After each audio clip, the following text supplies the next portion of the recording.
Hello everyone, welcome to the JH1 tutorial.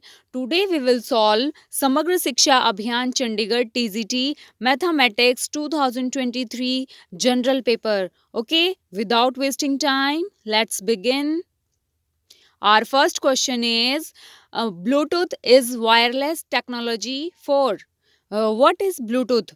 Bluetooth एक क्या है, वायरलेस टेक्नोलॉजी, जिससे हम क्या करते हैं, डिवाइसेस को कनेक्ट करते हैं। किस लिए कनेक्ट करेंगे, अपने डाटा को शेयर करने के लिए। ओके, और इसका जो डिस्टेंस होता है वो क्या होता है, बहुत ही शॉर्ट डिस्टेंस पे हम अपने डाटा को शेयर करते हैं। Okay, that's why we can call it personal area network. Option B is correct here.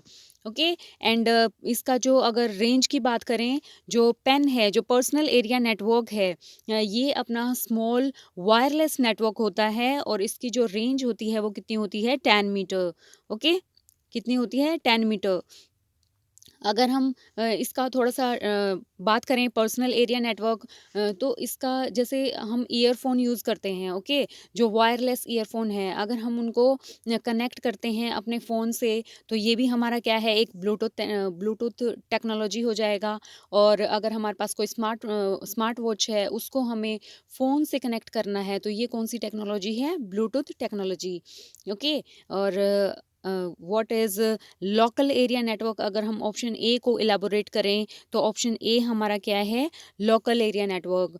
Local area network means क्या है, ये एक स्मॉल, ये भी क्या है, ये एक स्मॉल नेटवर्क होता है। सपोज कि एक जो बिल्डिंग है, एक लिमिटेड एरिया में जब हम डिवाइसेस को कनेक्ट करते हैं अपने डाटा को शेयर करने के लिए, उसे हम क्या बोलते हैं, लैन, लोकल एरिया नेटवर्क। ओके, और जैसे जो भी नेटवर्क हमारे, अगर हम बात करें हमारे घर में जो हम वाईफाई यूज़ करते हैं, अपने स्कूल में हम वाईफाई वगैरह का यूज़ कर सकते हैं, वो हमारा क्या है, local area network.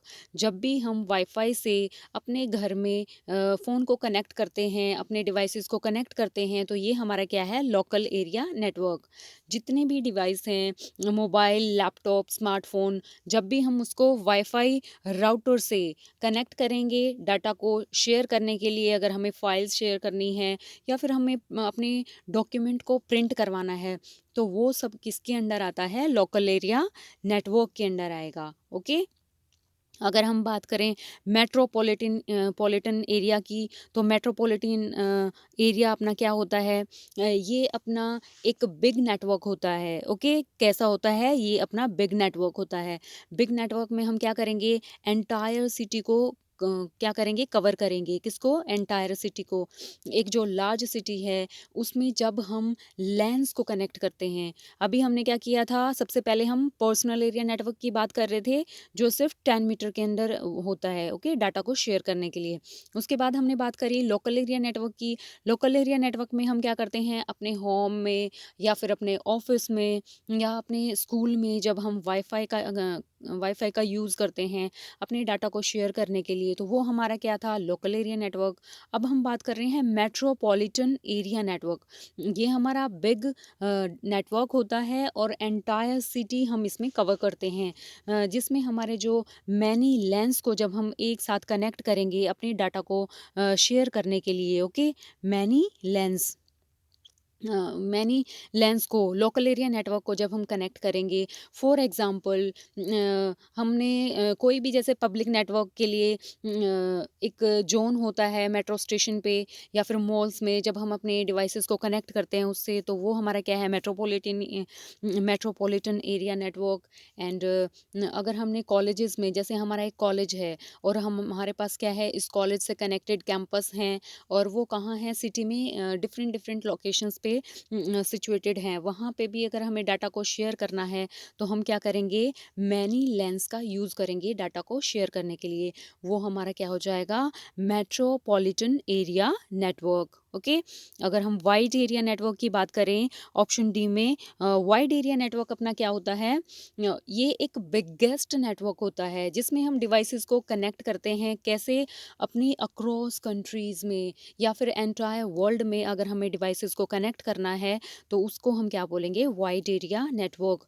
For example जैसे हमने जो हमारा मोबाइल नेटवर्क होता है जैसे 4G और 5G का हम यूज़ करते हैं, सॉरी 5G का जब हम यूज़ करते हैं तो ये हमारा क्या है, वाइड एरिया नेटवर्क है। ओके। जिससे हम अपनी सिटीज़ में, स्टेट में कहीं पे भी कॉल कर सकते हैं।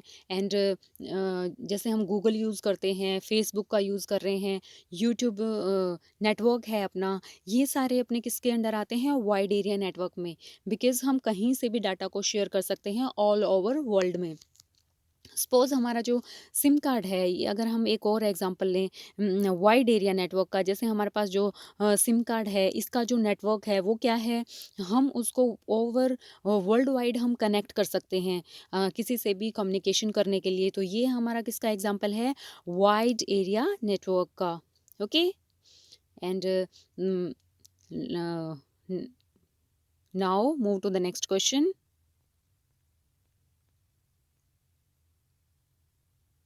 Our next question is, what it is, an unauthorized access of information from a wireless device through Bluetooth connection is called. Okay. Unauthorised means क्या होता है, अनऑथराइज्ड मीन्स होता है कि जब हम डाटा को बिना किसी की परमिशन के एक्सेस करते हैं वो हमारा क्या होता है, अनऑथराइज्ड। अगर हम इसमें बात करें अपना जब हम ब्लूटूथ के थ्रू बिना किसी की परमिशन के किसी का भी डाटा एक्सेस करते हैं तो उसको हम क्या बोलते हैं, ब्लू स्नफिंग। क्या बोलते हैं, ब्लू स्नफिंग।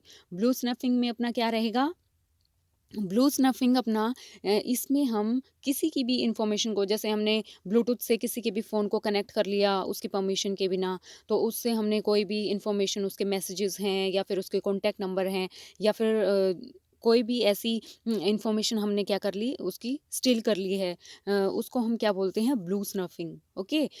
फॉर एग्जांपल जैसे अपना जो ब्लू स्नफिंग है ये किसका टाइप होता है, एक साइबर अटैक का। किसका एग्जाम्पल है ये, किसका टाइप होता है, साइबर अटैक का, जिसमें जो हैकर होते हैं वो अनऑथोराइज्ड हमारी इंफॉर्मेशन को एक्सेस करते हैं। ओके। जैसे कॉन्टैक्ट नंबर है, मैसेजेस हैं, फ़ोटोज़ या फिर कैलेंडर वगैरह को वो हमारा क्या करते हैं, एक्सेस कर लेते हैं। ये हमारा साइबर अटैक का क्या है, टाइप है, ब्लू स्नफिंग। अगर हम बात करें blue making, blue steering and blue कॉपिंग, ये हमारी कोई भी ऐसी टेक्नोलॉजी का पार्ट नहीं है। ये हमारी रॉन्ग जो हम इसको क्या बोल सकते हैं, ये हमारे लिए क्या है, एक रॉन्ग टर्म्स को दिया गया है हमें कंफ्यूज करने के लिए। ओके। नाउ मूव टू, अगर हम थोड़ा सा और इलेबोरेट करें कि इसमें ब्लूटूथ के और क्या क्या हमारे पास डिफरेंट टाइप की हम इससे रिलेवेंट हमारे जो टर्म्स हैं उसकी बात करें, जैसे इसमें हम यूज़ करेंगे blue jacking. Okay. Blue jacking में क्या रहेगा, ब्लू जैकिंग में जब भी हम किसी को क्या करते हैं, अनवांटेड मैसेज सेंड करते हैं, किसके थ्रू, ब्लूटूथ के थ्रू। ब्लूटूथ से हम क्या करेंगे, किसी को भी अनवांटेड मैसेज सेंड करेंगे, जिससे क्या होता है, जिसमें इंफॉर्मेशन स्टिल नहीं होती, मतलब कोई भी हमारे डाटा को चोरी नहीं कर सकता, बट हमें क्या करता है, मैसेज करेगा तो हमें अनॉय करेगा, चिढ़ाएगा या फिर फ़नी कुछ भी ऐसा हो सकता है, तो वो उसमें हम किसका यूज़ करते हैं, वो है अपनी ब्लू जैकिंग। अगर हम सेकंड टर्म की बात करें और वो अपना जैसे ब्लू बगिंग की हम इसमें यूज़ करते हैं, ब्लू, वन सेकेंड, आप अंडरस्टैंड कर पा रहे हैं, ये है अपना ब्लू बगिंग। ब्लू बगिंग में अपना क्या रहता है, इसमें हम पूरे फ़ोन को क्या करते हैं, कंट्रोल कर लेते हैं किसी भी अदर पर्सन के। कैसे, जैसे हम किसी की भी बिना परमिशन के हम उसके फ़ोन कॉल्स को सुन सकते हैं, उसके मैसेजेस को रीड कर सकते हैं या फिर उसके फ़ोन कॉल्स में जो भी मेल वगैरह है उसको एक्सेस कर सकते हैं। उसकी ओवरऑल जो फ़ोन है उसके उससे हम क्या करेंगे, उसके डाटा को कंट्रोल करेंगे। ओके। अगर हम बात करें थर्ड वन की, तो थर्ड वन में अपना क्या रहेगा, ब्लू मैकिंग का भी हम यूज़ करते हैं, किसका, blue making, MACKING। Blue making में क्या रहेगा, ये हम एक ब्लूटूथ से रिक्वेस्ट सेंड करते हैं उसके किसी भी अदर पर्सन के फ़ोन को या फिर उसके डाटा को क्रैश करने के लिए, फ्रीज़ करने के लिए हम क्या करते हैं एक रिक्वेस्ट सेंड करते हैं किसी भी अदर पर्सन को, किससे? ब्लूटूथ से। ये हमारी क्या थी जो अगर हमें अनऑथराइज़्ड इन्फॉर्मेशन को कोई एक्सेस करता है तो उसकी कुछ टर्म्स थी जो हमने स्टडी करी। ब्लू मैकिंग हमने स्टडी किया, उससे पहले हमने ब्लू बगिंग किया। ब्लू बगिंग में हम क्या करते हैं, कंप्लीटली जो अपना फ़ोन होता है उसको कंप्लीटली कंट्रोल करते हैं अदर पर्सन के। और हमने क्या स्टडी किया, ब्लू जैकिंग। ब्लू जैकिंग में हमने क्या किया था, कोई भी पर्सन है अनवांटेड मैसेज करता है जिससे जो सामने वाला पर्सन है वो परेशान हो जाता है। Okay, now move to the next question. Which of the following is defined which of the following is defined as an attempt to steal, spy, damage, destroy computer system, networks और there associated information?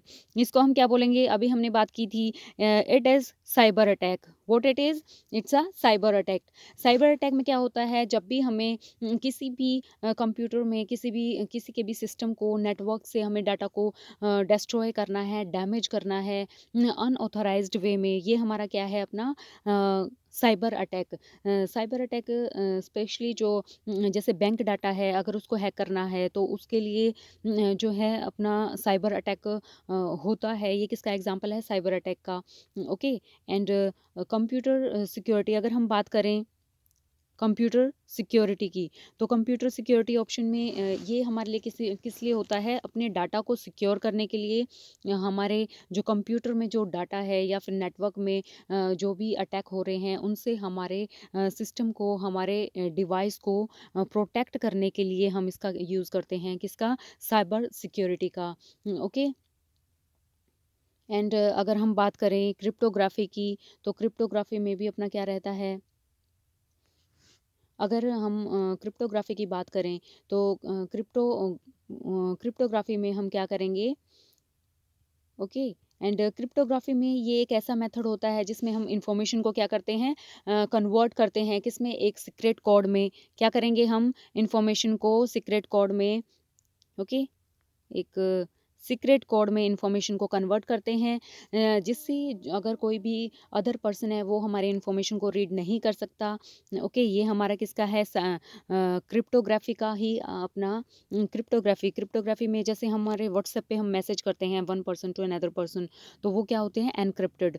क्या होते हैं? Encrypted. Encrypted means क्या होता है, हमारा जो data है वो जब भी हम सेंड करते हैं तो उसमें एक सीक्रेट की का हम यूज़ करते हैं जिससे हमारा जो डाटा है वो हमारा सिक्योर हो जाता है। कोई भी साइबर अटैक होता है हमारे डाटा पे तो वो हमारे जो हमने मैसेज सेंड किया है उसको स्टडी नहीं कर सकता। इसमें हम क्या करते हैं, लॉक कर देते हैं अपने डाटा को। और जब वो सामने वाला जब हमारा व्हाट्सएप मैसेज रिसीव करता है, जब वो रिसीव करेगा तो वो किस की का यूज़ करता है, वो डिक्रिप्ट करेगा अपने डाटा को, ताकि वो जो मेन जो हमारा मैसेज हमने सेंड किया है वो उसको प्लेन टेक्स्ट में स्टडी कर सके। तो ये हमारा क्या था? एन्क्रिप्शन। ये हम किसके थ्रू करते हैं? क्रिप्टोग्राफी के थ्रू हम इसका यूज़ करते हैं। अगर हम बात करें डिजिटल हैकिंग की, डिजिटल हैकिंग में क्या रहेगा, जब हम किसी भी कंप्यूटर को, किसी भी नेटवर्क को अनऑथराइज्ड वे में हम एक्सेस करते हैं, उसको हम क्या बोलते हैं? Digital hacking. जब भी हमें किसी के सिस्टम को हार्म करना है, हाँ, इसीलिए हम इसका क्या करते हैं? यूज़ करते हैं। एंड फॉर एग्ज़ाम्पल जैसे हमारे पास कोई किसी ने हमें ईमेल किया है विद अगर अ, अगर फॉर एग्ज़ाम्पल जो डिजिटल हैकर्स होते हैं वो क्या करते हैं, जैसे हमारा ईमेल है उसका लॉगिन आईडी होता है हमारे पास, तो वो क्या करेंगे, विदाउट उसमें पासवर्ड के एंट्री किए बिना वो हमारे डाटा को क्या कर सकते हैं? एक्सेस कर सकते हैं विदाउट परमिशन के। ये हमारा क्या है? Digital hacking. Now move to the next question.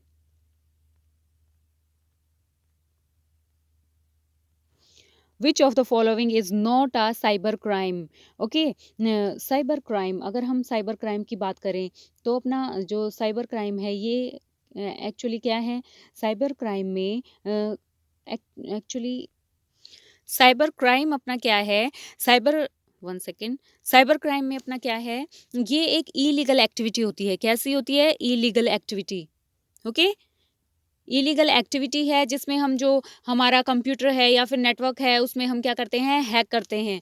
Okay, उसमें फ्रॉड जो इंफॉर्मेशंस है वो हमारी क्या होती हैं, फ्रॉड इंफॉर्मेशन, या फिर हम कोई एक वायरस को स्प्रेड करते हैं, तो ये हमारे क्या होते हैं, साइबर क्राइम।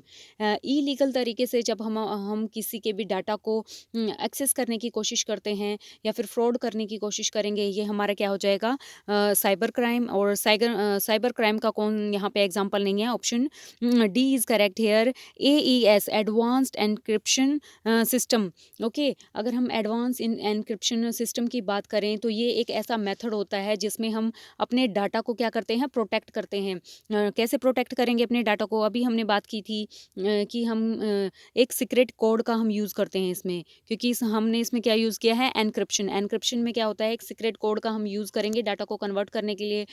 फॉर एग्जांपल जैसे हमारे पास अपने लैपटॉप है, लैपटॉप में अगर हमने अपने लैपटॉप को कोई ओपन ना करे, ओके, हमारे डाटा को एक्सेस ना करे हमारी परमिशन के बिना, तो हम उसमें क्या करते हैं, एक बिट लॉक का हम यूज़ करते हैं। किसका? बिट लॉकर का।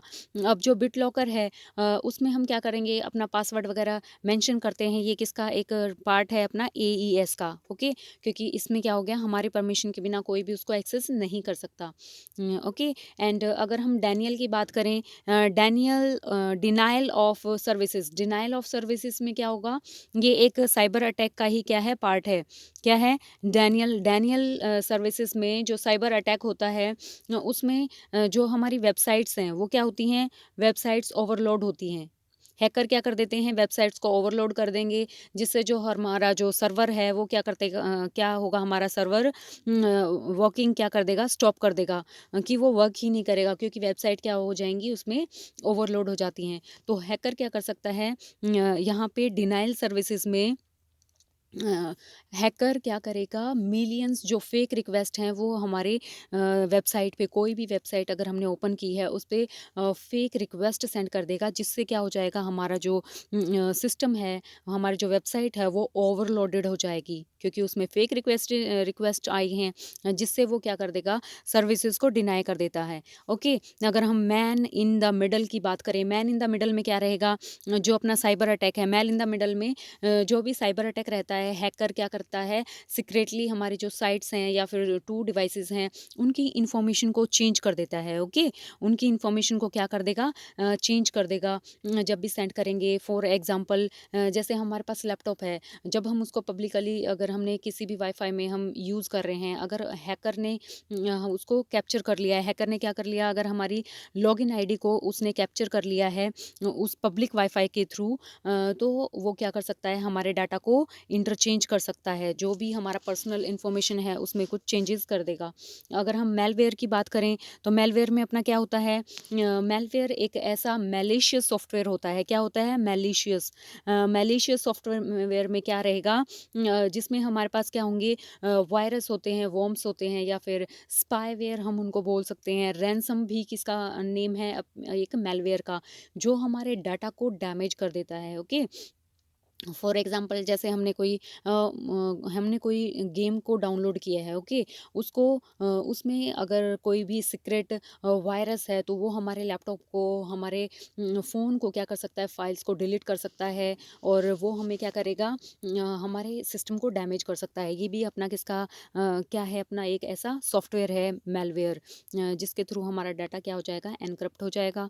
AES के बारे में हमने स्टडी किया था कि ये अपना क्या है, एक सिक्योरिटी प्रोटेक्शन के लिए इस सॉफ्टवेयर का हम यूज़ करते हैं, जिससे हमारा जो डाटा है वो एक सीक्रेट कोड के थ्रू सेफ रहता है। Okay, now move to the next question. Input devices that use a special ink is used for converting the picture and map and driving into the digital format.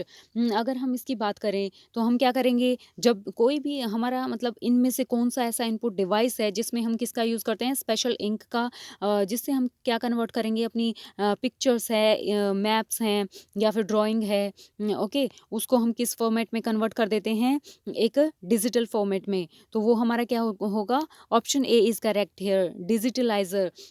ये क्या होता है डिजिटलाइज़र? ये एक ऐसा डिवाइस है जिससे हम क्या करते हैं अपने डिवाइस में जो भी अपनी रिटन जो हैंड रिटन ड्राइंग बोल सकते हैं, पिक्चर बोल सकते हैं, मैप या फिर डिज़ाइन होते हैं, इसको किस फॉर्म में कन्वर्ट कर देता है? डिजिटल फॉर्म में। कौन? डिजिटलाइज़र। ये इसमें हम स्पेशली किसका पेन का भी हम यूज़ कर सकते हैं। और वो अगर ये बात करें इसके अंदर बेसिकली होता क्या है कि हमारा जो जैसे पेन का अगर हम यूज़ करते हैं, जैसे अभी मैं जिसका यूज़ कर रही हूँ ये भी क्या है अपना डिजिटलाइज़र। इसमें मैं अपना अ, कुछ भी आपको राइट डाउन करके शो कर रही हूँ। तो ये भी क्या है इसमें हमारा जो डाटा है, जैसे मैं हैंड से कुछ भी लिख रही हूँ तो वो इसमें जो इलेक्ट्रिक सिग्नल्स हैं उसके थ्रू हम क्या कर सकते हैं अपनी टेक्स्ट को हम स्टडी कर सकते हैं। एंड अगर हम बात करें डिजिटल पेन की, डिजिटल पेन अपना क्या है? डिजिटल पेन में जब ये एक इलेक्ट्रिक या क्या होता है एक इलेक्ट्रॉनिक पेन होता है। क्या होता है? इलेक्ट्रॉनिक पेन, जिसमें हम किसी की भी हैंड राइटिंग को कैप्चर कर सकते हैं, स्केच कर सकते हैं या फिर सेंड भी कर सकते हैं डिवाइसेस में। ओके। और अगर हम बात करें लाइट पेन की, तो लाइट पेन अपना क्या है? लाइट पेन अपना एक ऐसा पॉइंटिंग डिवाइस होता है। ये क्या होता है? Pointing device. पॉइंटिंग डिवाइस में हम क्या करेंगे? हम ड्रॉ कर सकते हैं, किसी भी आइटम को सिलेक्ट कर सकते हैं। एंड हम उसको डायरेक्टली जो अपना ओल्ड सीआरटी जो मॉनिटर्स होते हैं, जो सीआरटी मॉनिटर्स होते थे पहले, उसमें हम किसका यूज़ करते थे? लाइट पेन का। ओके। एंड अगर हम बात करें एमआईसीआर की, तो एमआईसीआर क्या होता है? एमआईसीआर होता है मैग्नेटिक इंक कैरेक्टर रीडर। क्या होता है? मैग्नेटिक इंक कैरेक्टर रीडर होता है ये। कोई भी टेक्स्ट है, ओके, प्रिंटेड कोई भी प्रिंटेड टेक्स्ट होता है उसको अगर हमें प्रिंटेड टेक्स्ट को अगर हमें मैग्नेटिक इंक में कन्वर्ट करना है जिससे हम क्या कर सकें उसको रीड कर सकें डिजिटलाइज फॉर्म में, तो उसके लिए हम एमआईसीआर का यूज़ करते हैं। जैसे बैंक के जो चेक होते हैं उनके बार कोड को रीड करने के लिए एमआईसीआर का हम यूज़ करते हैं। ओके। एंड अगर हम उनको स्कैन करने के लिए भी हम क्या करते हैं? इसका यूज़ करते हैं। Now move to the next question.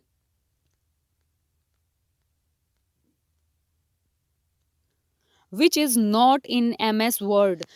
Okay.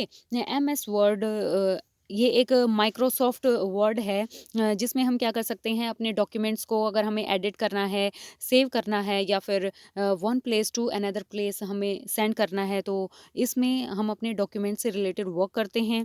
तो कौन सा इसका पार्ट नहीं है हेयर? यहाँ पे उसका जो मैजिक टूल है, ऑप्शन बी जो है अपना मैजिक टूल, इसमें एम एस वर्ड में नहीं होता है। अगर हम इटैलिक की बात करें तो इटैलिक अपना क्या है? Option A is italic. Italic अपना क्या रहता है? जब भी हमें टेक्स्ट को एक स्लांट वे में, किस में? एक स्लांट टेक्स्ट में अगर हमें उसको शो करवाना है अपने टेक्स्ट को, ओके, तो इसके लिए हम किसका यूज़ करते हैं? इटैलिक का। और अगर हम बात करें मैजिक टूल की, ये कोई भी ऐसा फीचर हमारे एम एस वर्ड में नहीं होता है। और फ़ॉन्ट में, फ़ॉन्ट हमारा क्या होता है? फ़ॉन्ट मीन्स क्या होता है? जो हमारा टेक्स्ट है, जो भी हमारा डॉक्यूमेंट है, ओके, उसका जो स्टाइल है अगर हमें उसमें के अंदर कुछ चेंज करने हैं उसके लिए हम क्या यूज़ करते हैं? फ़ॉन्ट का। ओके। फ़ॉन्ट के लिए हमारे पास क्या-क्या ऑप्शन आते हैं हमारे जो जब भी हम ओपन करते हैं हमने एम एस वर्ड, उसमें एरियल जैसे है, ये क्या है? अपना फ़ॉन्ट का एक स्टाइल है। या फिर वर्डेना है, ये भी हमारे क्या हैं? फ़ॉन्ट के स्टाइल होते हैं। और कैलिबरी का भी हम यूज़ करते हैं। ये हमारे क्या हैं? फ़ॉन्ट के जो स्टाइल हैं जिसके थ्रू हम क्या कर सकते हैं? अपने फ़ॉन्ट को अट्रैक्टिव बना सकते हैं। Option B is correct here magic tool. क्या यहाँ पे जो मैजिक टूल है वो एमएस वर्ड का पार्ट नहीं है। Okay, now move to the next question, that is which one is not a function in MS Excel। अगर हम MS Excel की बात करें तो MS Excel में ये एक क्या है, ये एक ऐसा सॉफ्टवेयर है एमएस एक्सेल जिसमें हम क्या करते हैं, स्प्रेडशीट सॉफ्टवेयर है ये, जिसमें हम डाटा को स्टोर कर सकते हैं, कैलकुलेट कर सकते हैं। मेनली हम क्या करते हैं इसमें, कैलकुलेशन का परफॉर्म करते हैं, कैलकुलेट करेंगे, एनालाइज करेंगे डाटा को, किसके थ्रू, रो एंड कॉलम के फॉर्म में, किसमें, रो एंड कॉलम के फॉर्म में हम डाटा को एनालाइज करते हैं। ओके, एंड अगर हम यहाँ पे बात करें फंक्शन, कौन सा ऐसा फंक्शन है जो इनमें से हम एमएस एक्सेल में परफॉर्म नहीं करते हैं, वो है अपना एवीजी। ये कैसे, कि एवीजी कोई भी ऐसा फंक्शन नहीं होता। हम क्या यूज़ करते हैं एक्चुअल में, जब हमें एवरेज निकालना होता है तो हम कंप्लीट लिखते हैं AVERAGE। ओके, सपोज कि हमें A1 जो हमारा सेल है वहाँ से हमें A5 तक जो सेल हैं कंप्लीट इनका क्या चाहिए, एवरेज चाहिए, तो हम उसके लिए क्या करेंगे, एवरेज A1 एंड A5। अब ये A1 और A5 क्या है, हमारे एमएस एक्सेल के अंदर क्या होती हैं, सेल होती हैं, जहाँ पे भी हमें एंट्री करते हैं, जैसे ऐसी ऐसी सेल बनी होती हैं। इस सेल के अंदर जैसे हमने डाटा को एंटर किया, अगर इसका नाम जैसे A1 है और इसका नाम A5 है, ओके, सपोज कि हमने यहाँ पे A1 बनाया है, इसमें कुछ भी डाटा हमारा है, ओके, ये हमारा क्या हो गया, सॉरी, ये हमारा क्या हो गया, A1। ओके, इसमें हमारा कुछ भी डाटा है यहाँ पे, और यहाँ पे करते हुए हम कहाँ पे पहुँच गए, A5 तक हमने कितनी सारी सेल्स बना दी, और यहाँ पे हमने 48 डाटा को क्या कर दिया, ऐड कर दिया। तो इस बीच में A1 से लेकर A2, A3, A4, A5, तो ये अपना जो 4 एंड ये हो गया 5।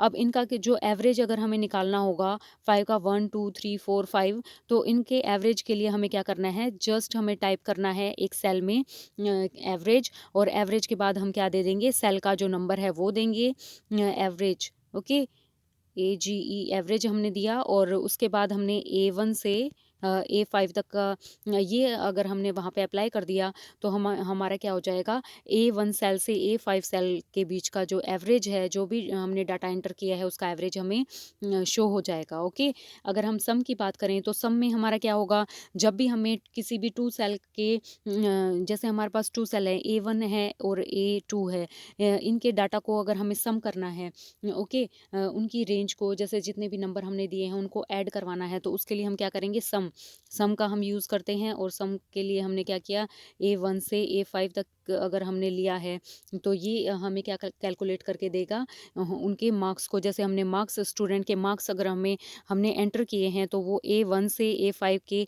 स्टूडेंट के सारे मार्क्स को ऐड करके हमें शो करेगा, किसमें, सम में।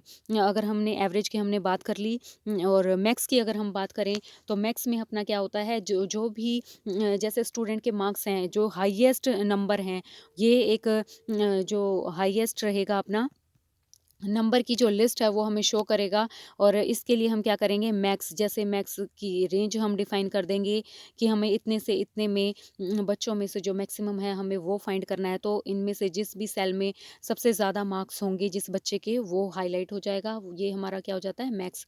अगर हम मीन की बात करें, तो मीन में अपना क्या होता है, मीन में जो लोवेस्ट नंबर है उसको हम, ये शो करता है, क्या होता है, लोवेस्ट नंबर को शो करेगा।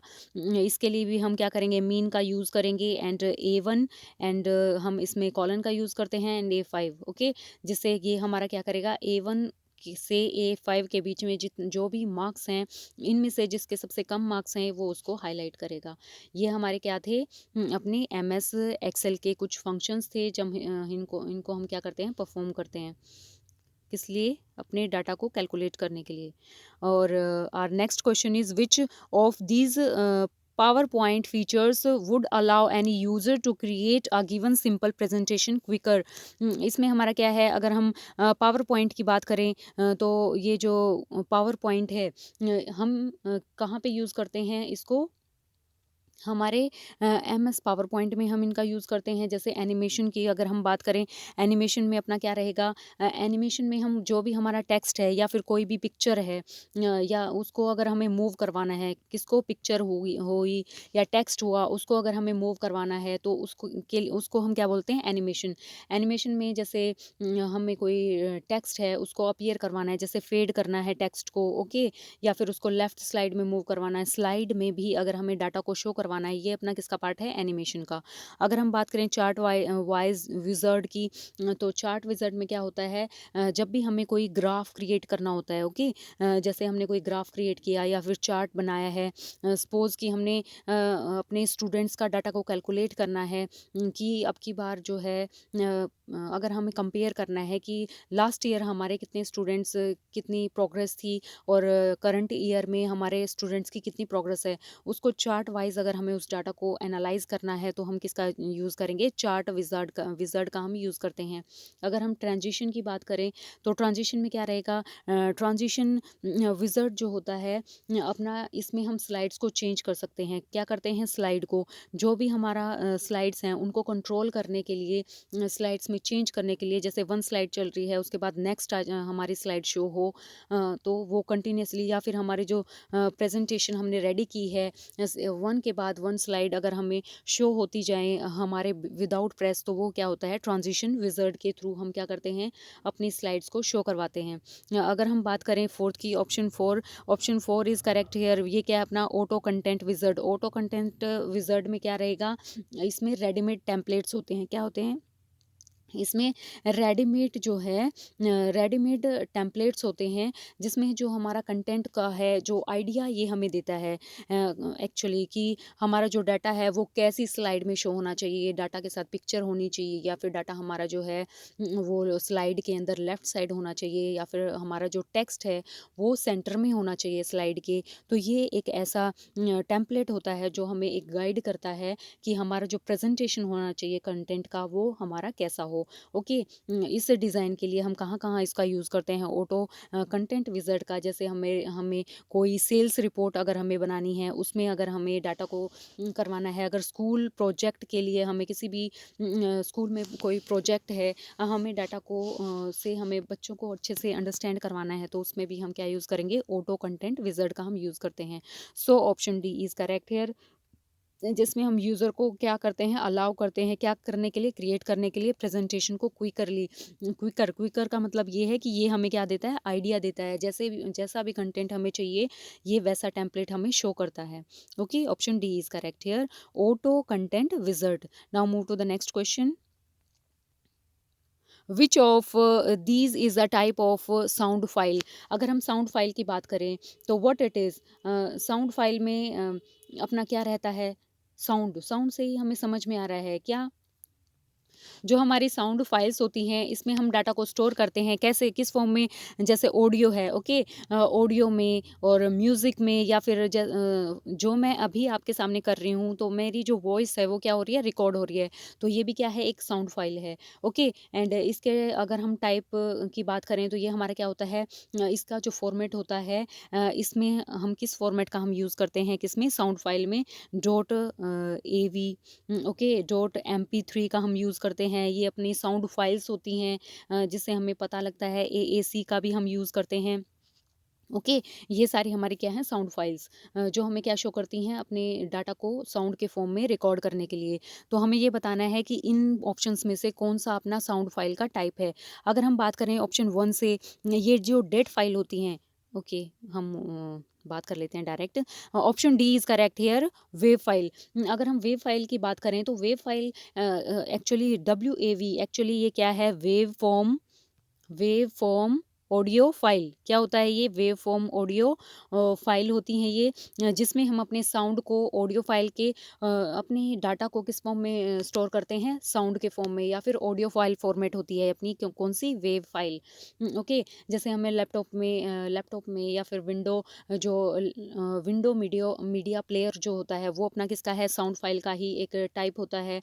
अगर हम सॉफ्टवेयर की बात करें तो उसमें हमारा क्या रहेगा, सॉफ्टवेयर में जो वेव फाइल का एग्जांपल है, जैसे ऑडियो, एडोब, एडोब में क्या होता है, ऑडिशन होता है। क्या होता है, एडोब में ऑडिशन, ये एक ऐसा सॉफ्टवेयर है जिसमें हम क्या करते हैं, अपनी साउंड फाइल्स को रिकॉर्ड करते हैं। ओके, एंड अगर हम बात करें ऑप्शन ए में, डेट फाइल क्या होती हैं, अपनी जो भी डेट फाइल्स होती हैं, इसमें जितना भी जेनरिक हमारा जो डाटा होता है उसको जब हमें किसी अदर प्रोग्राम में इंफॉर्मेशन को स्टोर करवाना है।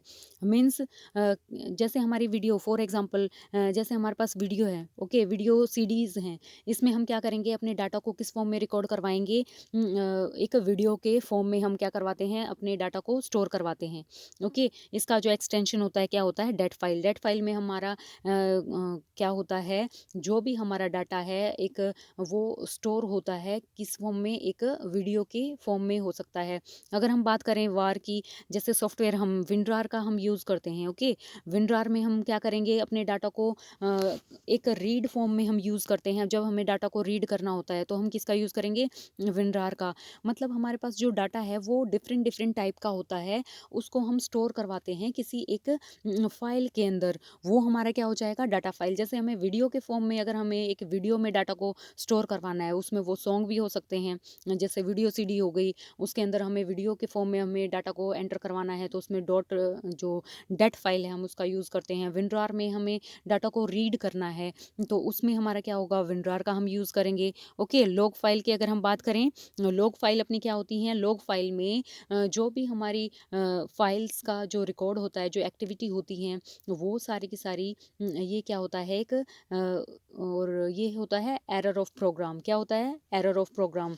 जैसे जो अगर हम विंडोज़ जैसे जो हमारी विंडो होती है उसमें हम किसका यूज़ करते हैं, लॉग फाइल्स का। किसका यूज़ करते हैं, लॉग फाइल्स का। किस लिए, जो सिस्टम है, सिस्टम की जो इवेंट्स हैं उनको जनरेट करने के लिए। क्योंकि देखिए जो सिस्टम है अपना, वो भी तो चलता होगा ना। जैसे हमें उसको अपने कंप्यूटर को ऑन करना है, फाइल को सेंड करना है, सेव करना है, इसमें क्या होती हैं, इवेंट्स होती हैं। तो वो वो कैसे चलती हैं, वो लॉग फाइल्स बोलते हैं। हम उनको क्या बोलते हैं, लॉग फाइल्स। हमारा जो डाटा है वो किस फॉर्म में है, कोई भी एक्टिविटी परफॉर्म करवानी है हमने अपने डिवाइस में, तो उसको हम क्या बोलते हैं, लॉग फाइल्स। ओके, एंड अगर हम डी आर वी फाइल्स की अगर हम बात करें, तो DRV अपना क्या होता है, ड्राइवर। क्या होता है, ड्राइवर फाइल्स होती हैं। ड्राइवर फाइल्स में हम क्या करते हैं, जो भी अपना ऑपरेटिंग सिस्टम है उसको कैसे हार्डवेयर को यूज़ करना है, तो ड्राइवर फाइल्स में हम इसलिए यूज़ करते हैं क्योंकि वो हमारे ऑपरेटिंग सिस्टम को बताता है कि हमें हार्डवेयर में क्या है, एक अपना CPU है, कीबोर्ड है, या फिर माउस है, इन सबको हार्डवेयर को कैसे यूज़ करना है, कैसे कनेक्ट करके रखना है, उसके लिए हम DRV फाइल्स का हम यूज़ करते हैं। एंड इसका जो एक्सटेंशन की अगर हम बात करें, तो इसमें हम किसका यूज़ करते हैं, .sys का। ये इस ड्राइव के लिए हम जो भी अपनी फाइल्स होती हैं, SYS फाइल का हम एक्सटेंशन का यूज़ करते हैं। Okay, now move to the next question. What does G means in 5G। अगर हम 5G है, ये अपना 5G क्या होता है एक्चुअली, 5G का मीन्स है ये एक फिफ्थ जनरेशन है। क्या है, फिफ्थ जनरेशन। जनरेशन बोलेंगे हम इसको। ये क्या है, अपना एक फिफ्थ जनरेशन है मोबाइल नेटवर्किंग टेक्नोलॉजी के अंदर। तो 5G, जी किसको रिप्रेजेंट करता है, जनरेशन को। Option B is correct here.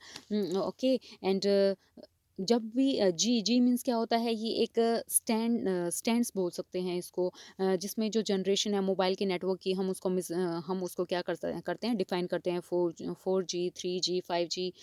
Okay, जो हमारा इवैल्यूएशन हुआ है अपना टेक्नोलॉजी का, वो 1G से 5G तक रहा है।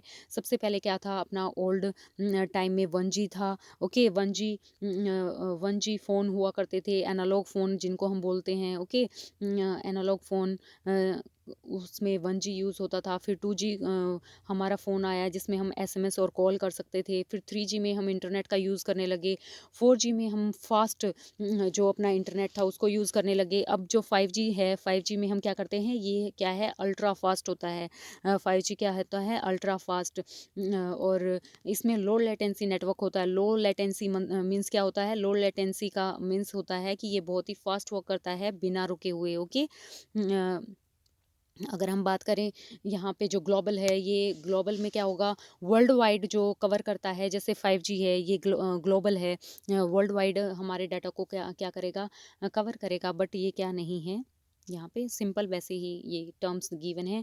अगर हम ग्रेड की बात करें तो जैसे हमारे स्टूडेंट्स हैं उनके डाटा से हमें क्या करना है, इवैल्यूएशन करना है कि कि हमारे जो स्टूडेंट है उसकी कितनी प्रोग्रेस इम्प्रूव हुई है, वो प्रोग्रेसिव वे में चल रहा है कि नहीं, ईयर वाइज उसने कितना इम्प्रूव किया है, उसको हम कैसे मेज़र करेंगे उसके ग्रेड से। अगर हम गीगाबाइट की बात करें तो गीगाबाइट अपना क्या है, गीगाबाइट में ये एक यूनिट होती है डिजिटल, जो हम हमारे जो डाटा है वो डिजिटल वे में हम जब उसको स्टोर करवाते हैं तो ये हमारा क्या है, gigabyte. Okay, digital storage unit होती है ये। जैसे हमारा लैपटॉप है, लैपटॉप की अगर हम स्टोरेज की बात करें तो लैपटॉप की कितनी स्टोरेज होती है, 256 GB, या फिर इससे भी ज़्यादा अगर हमें करवानी है तो वो हम कर सकते हैं। स्मार्टफोन की अगर हम बात करें, स्मार्टफोन फोन की 128 GB से हमारा 256 GB तक भी हमारा जो है हमारा जो फ़ोन है हम उसमें डाटा को स्टोर करवा के रख सकते हैं। Okay, now move to the next question. Sorry, अगर हम बात करें the process of removing unwanted part of an image. Okay, जैसे हमने कोई भी इमेज क्लिक करी है, उसका अगर हमें कुछ पार्ट को कट कर देना है, या फिर हम चाहते हैं कि हमें उस इमेज का ये हिस्सा हमें ना दिखे, तो हम उसको क्या बोलते हैं, cropping. Option C is correct here. क्या है, क्रॉपिंग।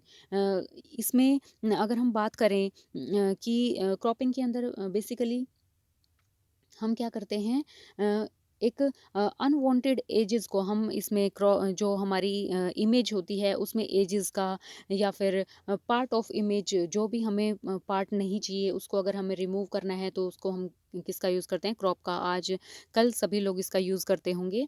एंड अगर हम बात करें जैसे लैपटॉप की, लैपटॉप में अगर हमें किसी भी लैपटॉप पे हैं, हम वर्क कर रहे हैं, ओके, और लैपटॉप में अगर हमें किसी भी इमेज को क्रॉप करना है तो उसके लिए हम क्या यूज़ करेंगे, माइक्रोसॉफ्ट पेंट का हम यूज़ करते हैं, या फिर एडोब फोटोशॉप का हम यूज़ करते हैं। स्मार्टफोन में हम किसका यूज़ कर सकते हैं, हम कैनवा का यूज़ कर सकते हैं। ओके, कैनवा का यूज़ करेंगे, या फिर पिक्चर आर्ट का हम यूज़ करते हैं अपनी इमेज को क्रॉप करने के लिए।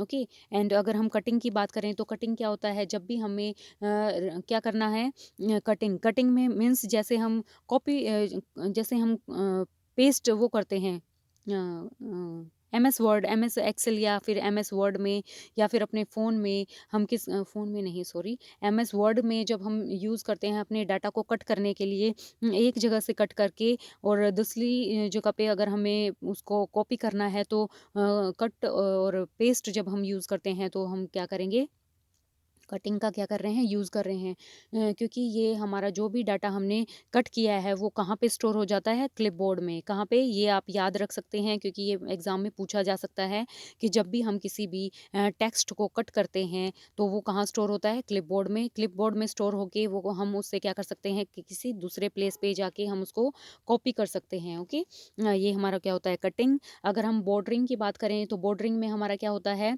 जब भी हमें कोई इमेज है या फिर कोई भी बॉर्डर हमें उसके चारों तरफ हमें बॉर्डर क्रिएट करना है तो उसके लिए हम क्या करते हैं, बॉर्डरिंग का हम यूज़ करते हैं।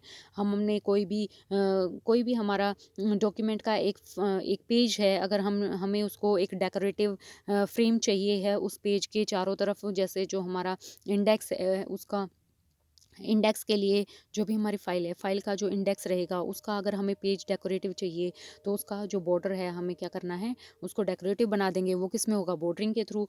हाइडिंग में क्या होता है सॉरी, हाइडिंग में अपना क्या रहेगा, जब भी हमें डाटा को इनविजिबल करना है, मतलब हम डिलीट नहीं कर रहे हैं, हम उसको हाइड कर रहे हैं, हम उसको क्या कर रहे हैं, इनविजिबल बना रहे हैं। ओके, हाइड करना होता है क्या मतलब, इनविजिबल, इनविजिबल बना रहे हैं उसको कि वो किसी को भी दिखे ना, तो ये हमारा क्या होता है, हाइडिंग। जैसे हम पावर पॉइंट पे अगर हमने राइट क्लिक कर दिया किसी भी स्लाइड पे, तो अगर हम उसको हाइड करना चाहते हैं तो राइट क्लिक के थ्रू हम उसको हाइड कर सकते हैं कि वो जो स्लाइड है वो किसी को भी ना दिखे। Okay, and option C is correct here, cropping. Now move to the next question. A block of text automatically added to the end of an outgoing email is called an। Okay, इसमें हमसे क्या पूछा गया है कि जब हमारा कोई टेक्स्ट है, जब वो ऑटोमेटिकली ऐड हो जाता है जब हम ईमेल को सेंड करते हैं, तो हम उसको क्या बोलेंगे। जैसे हमने किसी को ईमेल सेंड किया, ओके। उसके बाद हमारे पास या फिर हमारे पास किसी के ईमेल आ रहे हैं, ओके। उसके बाद क्या होता है, लास्ट में हमें उसके नेम वगैरह दिखने देखने को मिलते हैं, ओके। जैसे ये कुछ भी अगर हम नाम डालें, जैसे रिया हमने लिया, ओके, रिया रिगार्ड्स समथिंग करके, ये बॉटम में लिखा होता है। जो हमारा मेल होता है ना, उसके बॉटम में ब्लू कलर के उसमें टेक्स्ट में ये लिखा होता है। जब भी हम मेल को ये सेंड करेंगे या रिसीव करेंगे, वो ऑटोमेटिकली उसमें अटैच होता है। उसको हम बोलते हैं सिग्नेचर। क्या बोलते हैं? सिग्नेचर।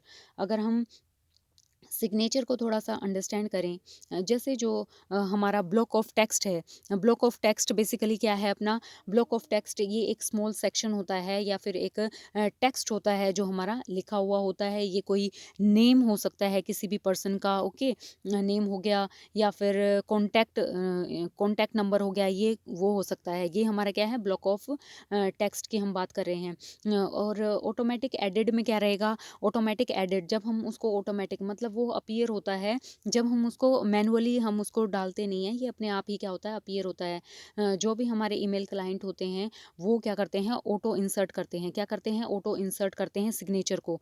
ये क्या होता है? Auto insert, insert signature. क्या होता है ये? सिग्नेचर। ऑटो इंसर्ट करेंगे क्या, सिग्नेचर को, ओके। एंड जब भी हम मेल को क्या करेंगे, सेंड करेंगे, आउटगोइंग मेल में हम क्या करते हैं, ऑटो इंसर्ट करते हैं सिग्नेचर का। अगर हम अटैचमेंट की बात करें, तो अटैचमेंट में अपना क्या होता है, जब भी हम हमें ईमेल में कोई भी फाइल को सेंड करना है किसी अदर पर्सन को, तो उसको कैसे करेंगे, जैसे हमारी जो फाइल है वो हमारे लैपटॉप में है, ओके, लैपटॉप में हमारी सेव है। अब हमें उसको ईमेल के थ्रू किसी दूसरे पर्सन को सेंड करना है, तो हमें क्या करना होगा, ईमेल को ओपन करके उसमें क्या होता है, अटैचमेंट का एक वो हम क्या करेंगे, सबसे पहले कंपोज करेंगे। क्या करेंगे, मेल में क्या होता है, जब भी हमें किसी को मेल करना होता है, तो सबसे पहले हम क्या करते हैं, मेल में जाके हमें क्या करना होता है, कंपोज, कंपोज पे क्लिक करके हमें उसका क्या करना होगा, कंपोज पे क्लिक करके, तो हमें टू होता है, फिर फ्रॉम होता है, ओके, किसको सेंड करना है, कहाँ से सेंड करना है, ये हम देके उसके बाद नीचे पूरा ब्लैंक होगा। और उसके बाद हमें लास्ट में यहाँ पे क्या दिखता है, एक सिग्नेचर साइन बना होता है फाइल्स का, ऐसे रैंडम समथिंग, वो जो साइन होता है, उसमें हम क्या करते हैं, उस पे क्लिक करेंगे तो वो हमारे का क्या है, अटैचमेंट। तो उसके थ्रू हम क्या कर सकते हैं, अपने डॉक्यूमेंट को वहाँ पे इंसर्ट कर सकते हैं। उस पे क्लिक करेंगे तो हम अपने लैपटॉप में किसी भी फ़ोल्डर पे हम जाएँगे, जहाँ पे हमारी फ़ाइल सेव है, उस पे क्लिक करेंगे तो वो कहाँ पे अटैच हो जाएगा, ये जो अटैच वाली जो फ़ाइल है वो हमारी वहाँ पे अपने ईमेल के अंदर शो होने लग जाएगी, वो वहाँ पे अपलोड हो जाएगी। और अटैचमेंट के थ्रू हम उसको क्या कर सकते हैं, अपने मेल से एक पर्सन से दूसरे पर्सन को हम उसको सेंड कर सकते हैं, ओके। ये है अपना अटैचमेंट। अगर हम बात करें डिक्रिप्शन की, डिक्रिप्शन में अपना क्या होता है, जब हम डाटा को, जो भी हमारी फाइल्स हैं, उसको हम कन्वर्ट करते हैं, एनक्रिप्ट कर देते हैं, कि जो डाटा है, मैंने किसी को अपना मैसेज, मैंने एक पर्सन को मैसेज किया, ओके, मैसेज किया व्हाट्सएप में, ओके। अब ये क्या हुआ, जब मैंने मैसेज सेंड किया तो ये क्या हो गया, एनक्रिप्ट। यहाँ पे एक सीक्रेट की का हमने यूज़ किया है, वो ऑटोमेटिकली होता है, किसके थ्रू होता है, वो कंपनीज़ जैसे व्हाट्सएप का की जो मेन जो सर्वर है, जो साइट है, वहाँ पे वो एक्चुअली होता है, जिसमें एक जब भी कोई पर्सन मैसेज को सेंड करता है, तो उसमें एक सीक्रेट कोड ऑटोमेटिकली जनरेट होता है, जिससे कोई भी अदर पर्सन हमारे डाटा को एक्सेस नहीं कर सकता। तो जब वो हम उसको सेंड करते हैं, तो हम क्या करते हैं, एनक्रिप्ट करते हैं, एनक्रिप्ट की जनरेट होती है। और जब रिसीवर को वो मैसेज मिलता है, हमें एक्चुअली उसका आइडिया नहीं होता, बट ये सॉफ्टवेयर के अंदर इनबिल्ट होती हैं। तो जैसे ही रिसीवर को, जैसे मैंने जिसको मैसेज सेंड किया है, उस पर्सन के पास जैसे मैसेज जाएगा, उसने व्हाट्सएप से जैसे मैसेज ओपन किया, मैसेज उस पे जैसे क्लिक होता है, तो जो सीक्रेट की, वो दोबारा से क्या होता है, सीक्रेट की के थ्रू जो हमारा मैसेज है वो कन्वर्ट हो जाता है प्लेन टेक्स्ट में। और मैंने जो मैसेज सेंड किया है वो उस पर्सन को दिखता है। वो क्या होता है, डिक्रिप्शन। हमने क्या कर दिया, जब वो मैसेज सेंड किया तो वो क्या हो गया, एनक्रिप्ट, मतलब उसका मीनिंग चेंज हो गया है। जब वो रिसीवर को मिला है, तो रिसीवर ने जैसे उस पे क्लिक किया, तो वो किस में कन्वर्ट हो गया, फिर से एक मेन जो प्लेन टेक्स्ट होता है, जो मैंने सेंड किया था, वो एक्चुअल में एक रीडेबल इन्फॉर्मेशन हो गई, जो वो पर्सन रीड कर सकता है उस इन्फॉर्मेशन को। तो ये क्या हो गया अपना डिक्रिप्शन। एन्क्रिप्शन भी हमने यहाँ पे बता दिया कि एन्क्रिप्शन में हमने क्या किया, मैंने कोई भी मैसेज यहाँ पे टाइप किया, ओके, मैसेज में जो भी मैंने लिखा था वो जब एन्क्रिप्ट होगा तो इसका जो मीनिंग है वो चेंज हो जाता है, ओके, वो चेंज हो गया। बट जैसे ही रिसीवर को मिला है, रिसीवर ने उस पर क्लिक किया, तो ये जो चेंज वाला वर्जन है ये किस में फिर से चेंज हो जाएगा, किस में, जो हमारा एग्जैक्ट मैसेज था उसमें। तो ये क्या हो गया अपना एन्क्रिप्शन। मतलब हम क्या कर रहे हैं, जो टेक्स्ट है वो क्या हो जाता है, चेंज हो जाता है। किस लिए चेंज होता है, कि कोई अदर पर्सन उसको एक्सेस ना करे। और जो ये डाटा चेंज होता है रिसीवर के पास पहुंचने के बाद, जैसे ही रिसीवर को मिलेगा वो उस पर क्लिक करेगा, तो वो जो चेंज हुआ था डाटा में, वो चेंज होके ओरिजिनल फॉर्म में वो कन्वर्ट हो जाता है, जो हमें दिखेगा। Okay, option B is correct here. यहाँ पे क्या था अपना signature. Now move to the next question. देखिए यहाँ पे ये जो हमने डाला हुआ है ईमेल, ईमेल में ऐसा दिखता है अपना जो सिग्नेचर होता है ना, लास्ट में जैसे हमने किसी को मेल किया तो लास्ट में हमें ये दिखता है। ओके, बेस्ट रिकॉर्ड्स, आशा मेहता, एचआर, ये समथिंग जो जो भी सेंड करता है वो इसी टाइप से हमें शो होता है लास्ट में, ईमेल के बॉटम में हमें ये चीज़ दिखती है। अगर हम बात करें social communication tool of ICT is, okay, social communication tool अपना आईसीटी का क्या है। अब अगर हम बात करें सोशल कम्युनिकेशन की, ये एक ऐसा प्लेटफॉर्म होता है जिसमें हम कनेक्ट करके लोगों से ऑनलाइन क्या कर सकते हैं, बात कर सकते हैं, अपने डाटा को शेयर कर सकते हैं लोगों से। ये हमारा क्या है, सोशल कम्युनिकेशन। अगर हम आईसीटी की बात करें तो आईसीटी अपना क्या है, ये एक इंफॉर्मेशन एंड कम्युनिकेशन टेक्नोलॉजी होता है। क्या इस टेक्नोलॉजी में हम अपने डाटा को क्रिएट कर सकते हैं, स्टोर करवा सकते हैं, या फिर इंफॉर्मेशन को क्या कर सकते हैं, इंटरचेंज करवा सकते हैं। और अगर हम बात करें यहाँ पे टूल कौन सा होता है अपना, ये है ट्विटर। ट्विटर क्या है, एक सोशल कम्युनिकेशन का आईसीटी टूल है। ट्विटर में हम क्या करेंगे, ये एक सोशल मीडिया का प्लेटफॉर्म है जहाँ पे हम अपने शॉर्ट मैसेजेस को, लॉन्ग नहीं, हम यहाँ पे क्या करते हैं, इसका एक लिमिटेड होता है कि ये एक शॉर्ट मैसेज को ही हम यहाँ पे सेंड कर सकते हैं। शॉर्ट मैसेजेस होते हैं जिनको हम अपडेट कर सकते हैं, फोटोज़ वीडियो को हम डाल सकते हैं कहाँ पे, ट्विटर पे।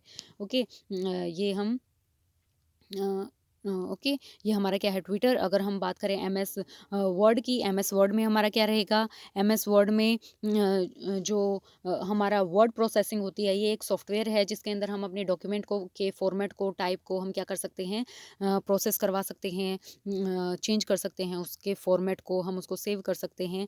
ये हम काम कहाँ करेंगे, एमएस वर्ड में। ओके, एमएस वर्ड का फॉर एग्जांपल जैसे माइक्रोसॉफ्ट वर्ड है, माइक्रोसॉफ्ट वर्ड, माइक्रोसॉफ्ट वर्ड में हम क्या यूज़ करेंगे, 365।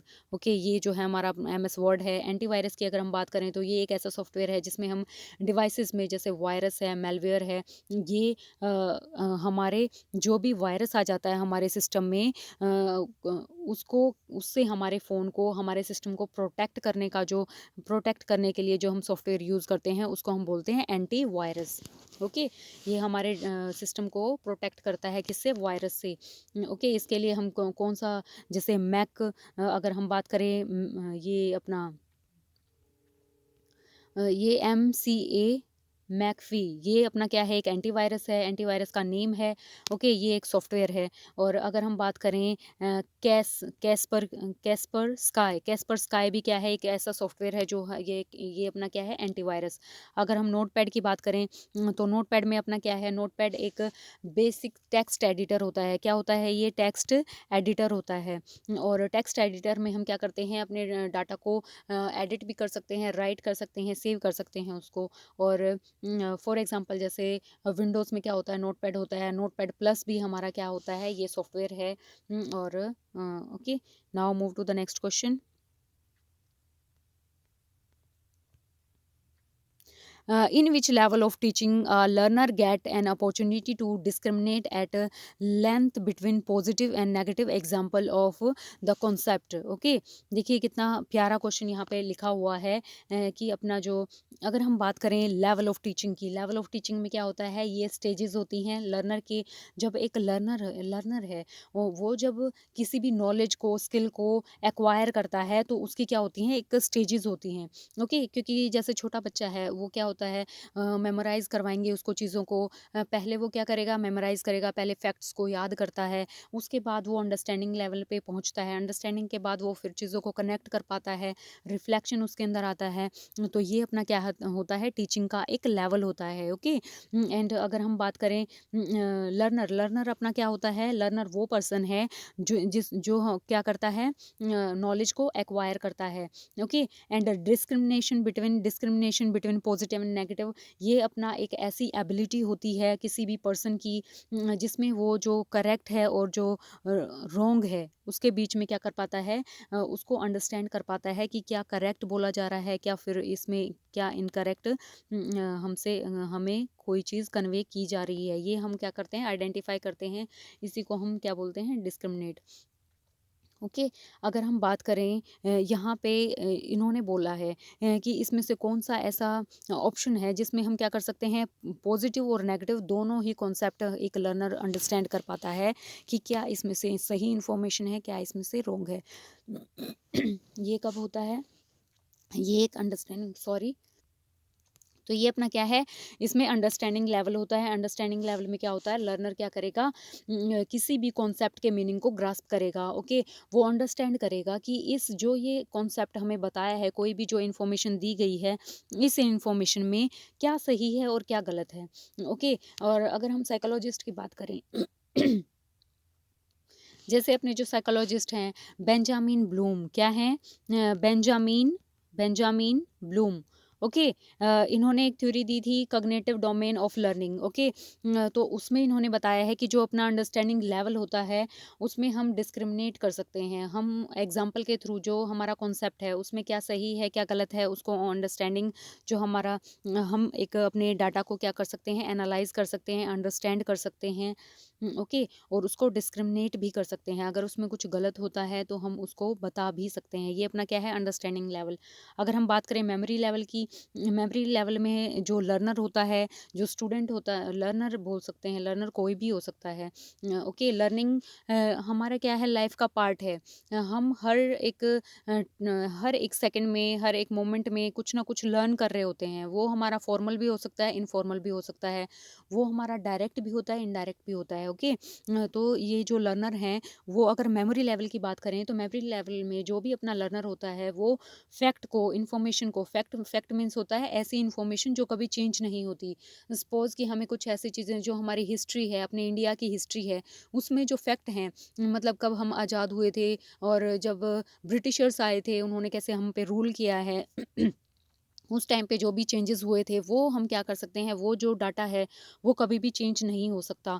तो ये क्या होते हैं फैक्ट होते हैं, ये एक ऐसी इन्फॉर्मेशन है जो हमें क्या करनी पड़ती है याद करनी होती है, मेमोरी लेवल पे होती हैं। हम इसमें क्या नहीं कर सकते डीपली चीज़ों को अंडरस्टैंड नहीं कर सकते, हम क्या करते हैं सिर्फ इसको मेमोराइज करते हैं याद करते हैं। अगर हम रिफ्लेक्टिव लेवल की बात करें रिफ्लेक्टिव लेवल में हम क्या करते हैं हम एक मेमोरी के ऐसे लेवल पे होते हैं मतलब अंडरस्टैंडिंग के एक ऐसे लेवल पे होते हैं जब हम जो भी हमने लर्न किया है लर्नर क्या करेगा एनालाइज करेगा उसको रिफ्लेक्ट करेगा, जो भी नॉलेज उसने ली है वो नई नई सिचुएशंस में उन नॉलेज को अप्लाई करेगा, ओके। जैसे जो अपने साइकोलॉजिस्ट हैं जॉन डेवे ने क्या किया था, जॉन डेवे क्या करते थे एक्सपेरिमेंटल लर्निंग के लिए वो फेमस हैं। कौन जॉन डेवे, इन्होंने क्या किया था स्टूडेंट्स के ऊपर जैसे कोई भी एक्सपेरिमेंट इन्होंने परफॉर्म किया था जिससे वो उनकी एक थिंकिंग को अंडरस्टैंड कर सकें कि हम कैसे अंडरस्टैंड करते हैं किसी चीज़ को। और ये हमारा क्या है जब हम हाई ऑर्डर पे सोचते हैं किसी भी चीज़ को और समझते हैं वो हमारा क्या होता है रिफ्लेक्टिव लेवल। अगर हम ऑटोनोमस की बात करें तो ऑटोनोमस डेवलपमेंट लेवल में हमारा क्या होता है जो लर्नर है वो इंडिपेंडेंटली डेवलप करता है अपनी स्किल्स को और नॉलेज को, ओके। जैसे जीन पियाजे ने ऑटोनोमस लर्निंग में जो ऑटोनोमस जीन पियाजे की ऑटोनोमस लर्निंग में अपना क्या आता है फॉर्मल ऑपरेशन, क्या आता है फॉर्मल ऑपरेशनल स्टेज जो है वो किसका पार्ट है फॉर्मल ऑपरेशनल स्टेज। अब इसमें क्या है हमारा जो लर्नर है वो इंडिपेंडेंट हो जाता है मतलब अब वो किस एज में आ गया है, वो 15 प्लस की एज में है। और 15 प्लस की एज में अब वो क्या हो गया, इंडिपेंडेंट किसी भी स्किल को एक्वायर कर सकता है, नॉलेज गेन कर सकता है। ओके, मतलब क्या है कि हमारा कहने का मतलब ऑटोनॉमस डेवलपमेंट में जो पर्सन होता है, जो लर्नर होता है, वो खुद ही क्या करेगा, डिस्कवर करेगा नॉलेज को, डायरेक्ट लर्न करता है। ओके, और now move to the next question. Blackboard can be included in which group and category of the teaching aids. Teaching aids में जो ब्लैकबोर्ड है वो अपना क्या है, ये अपना क्या होता है, विजुअल एड्स। विजुअल एड में क्या होता है, हम किसी भी चीज़ को देख करके समझ पाते हैं। ओके, ऑडियो एड्स में क्या होता है, ऑडियो एड्स में अपना हम सुन के उस चीज़ को करते हैं। सुन के जैसे अपना एफएम का हम यूज़ करते हैं, एफएम से हम क्या करेंगे, सुनेंगे। कोई भी अपना वहाँ पे एपिसोड चल रहा होता है, वो हम सुन रहे होते हैं। ओके, अगर हम ऑडियो विजुअल एड्स की अगर हम बात करें, ऑडियो विजुअल एड्स में हम क्या करते हैं, इसमें हमारा जैसे वीडियो के अंदर कोई भी वीडियो चल रही है, हम यूट्यूब पे देख रहे हैं, या फिर हमारा जो टीवी है, टीवी के अंदर भी हम क्या करते हैं, ऑडियो विजुअल होता है, हम देख भी रहे होते हैं, हम सुन भी रहे होते हैं। ओके, ये अपना क्या है, option B is correct here, visual odds aids. Okay, and our next question is, in pedagogy computer is used, pedagogy computer is used. Okay, pedagogy means क्या होता है, जो हम बच्चों को पढ़ाने के लिए, स्टडी करवाने के लिए जब हम कंप्यूटर का यूज़ करते हैं, तो वो हम कैसे यूज़ करेंगे। ओके, तो इसमें हम क्या यूज़ करते हैं, जैसे जो हमारा लर्नर होता है उसमें छोटे बच्चे भी होते हैं, मीडियम भी होते हैं, और अडल्ट भी होते हैं। ओके, एडोलसेंट्स भी होते हैं। तो हम क्या करते हैं, मोटिवेट करते हैं अपने लर्नर को। कंप्यूटर क्या करता है, किसी भी इंफॉर्मेशन को बहुत ही अट्रैक्टिव बना देता है, जिससे जो लर्नर है वो बहुत ही अट्रैक्ट होता है किसको, किसी भी चीज़ को लर्न करने के लिए, अगर वो इंटरेक्टिव वे में हम उसको प्रेजेंट करें तो पहली चीज़ क्या होगा, हमारा लर्नर मोटिवेट होगा। सेकेंड थिंग, हमें क्या मिलता है, फीडबैक मिलता है। जब एक लर्नर कुछ भी चीज़ों को लर्न करता है, तो उसके बिहेवियर में कुछ चेंज आता है, जिससे हमें क्या मिलता है, feedback. And to interact with learner, जो हमारा कंप्यूटर है, कंप्यूटर क्या करता है, इंटरेक्ट करता है। मतलब वो मतलब अगर हम कम्युनिकेशन वे में देखें, एक मशीन के साथ जब हम कम्युनिकेट करते हैं, तो वो हमारी ही भाषा में हमें जवाब देती है। आज के टाइम में जो टेक्नोलॉजी है वो बहुत ज़्यादा इम्प्रूव हो चुकी है, हम उसमें कम्युनिकेशन भी कर सकते हैं, हमें किसी अदर पर्सन की नीड नहीं है एक दूसरे से कम्युनिकेशन करने के लिए। तो एआई ने बहुत ही ज़्यादा चेंज कर दिया है हमारे डिजिटल एरा ने हमारी जो लर्निंग है उसको बहुत ही अट्रैक्टिव, बहुत ही इंटरेक्टिव बना दिया है, जिससे लर्नर क्या होता है, बहुत ही ईजिली किसी भी चीज़ को लर्न कर सकता है। ओके, तो कंप्यूटर का क्या है, आज के टाइम में बहुत ही ज़्यादा कंट्रीब्यूशन है किसी भी चीज़ को लर्न करने के लिए। तो पेडागोजी में जो कंप्यूटर है वो ये 3 ऑप्शन ऑल आर करेक्ट है। Okay, now move to the next question. A teaching approach which attempt to help the student to questions and challenge the domination and belief and practice that dominate it। अगर हम इसकी बात करें teaching approach की, तो teaching approach अपना क्या है, टीचिंग अप्रोच ये एक ऐसा मेथड होता है या फिर स्टाइल होता है, जिसमें हमारा जो टीचर है वो स्टूडेंट की हेल्प करता है। ये हमारी क्या है, टीचिंग अप्रोच होती है। अगर हम बात करते हैं डोमिनेशन की, तो डोमिनेशन हमारा हमारा यहाँ पे क्या है, डोमिनेशन एक ऐसी सिचुएशन होती है जिसमें हम कुछ आइडियाज़ को, ग्रुप्स को के थ्रू हम क्या करते हैं, दूसरों को कंट्रोल करते हैं। क्या करना होता है, डोमिनेशन का मतलब ही क्या होता है, कंट्रोल करना। ओके, किसी के बिलीव्स को, किसी के आइडियाज़ को, पर क्या सही होता है डोमिनेट करना? आप कमेंट करके बता सकते हैं। Okay, belief and practice that, belief and practice that dominate. Belief and practice का यहाँ पे क्या मतलब है कि जो भी हमारे आइडियाज़ हैं, जो भी हमारी थिंकिंग है, जो अपनी सोसाइटी और एजुकेशन को लेकर है, उसमें एस्टेब्लिश करते हैं किसके थ्रू, क्या क्या मतलब एक टीचिंग यहाँ पे क्वेश्चन में क्या पूछा गया है कि जो हमारे टीचिंग अप्रोच है, जो हमारे टीचर्स हैं, जब स्टूडेंट्स की वो हेल्प करते हैं। ओके, अगर वो स्टूडेंट की हेल्प करें क्वेश्चन करने में, या फिर चैलेंज, जो भी चैलेंज है, डोमिनेटिंग चैलेंज मीन्स अगर वो जैसे किसी भी अथॉरिटी को चैलेंज करते हैं, सपोज कि हमारे अगर कॉलेज के अंदर या फिर यूनिवर्सिटी के अंदर अगर कुछ भी टीचर्स अगर अच्छे से स्टडी नहीं कर रहे हैं, स्टडी नहीं करवा रहे हैं स्टूडेंट्स को अच्छे से टाइम पे, अगर वो क्लासेस नहीं ले रहे हैं, तो इसमें क्या होगा, हम चैलेंज कर सकते हैं अथॉरिटी को।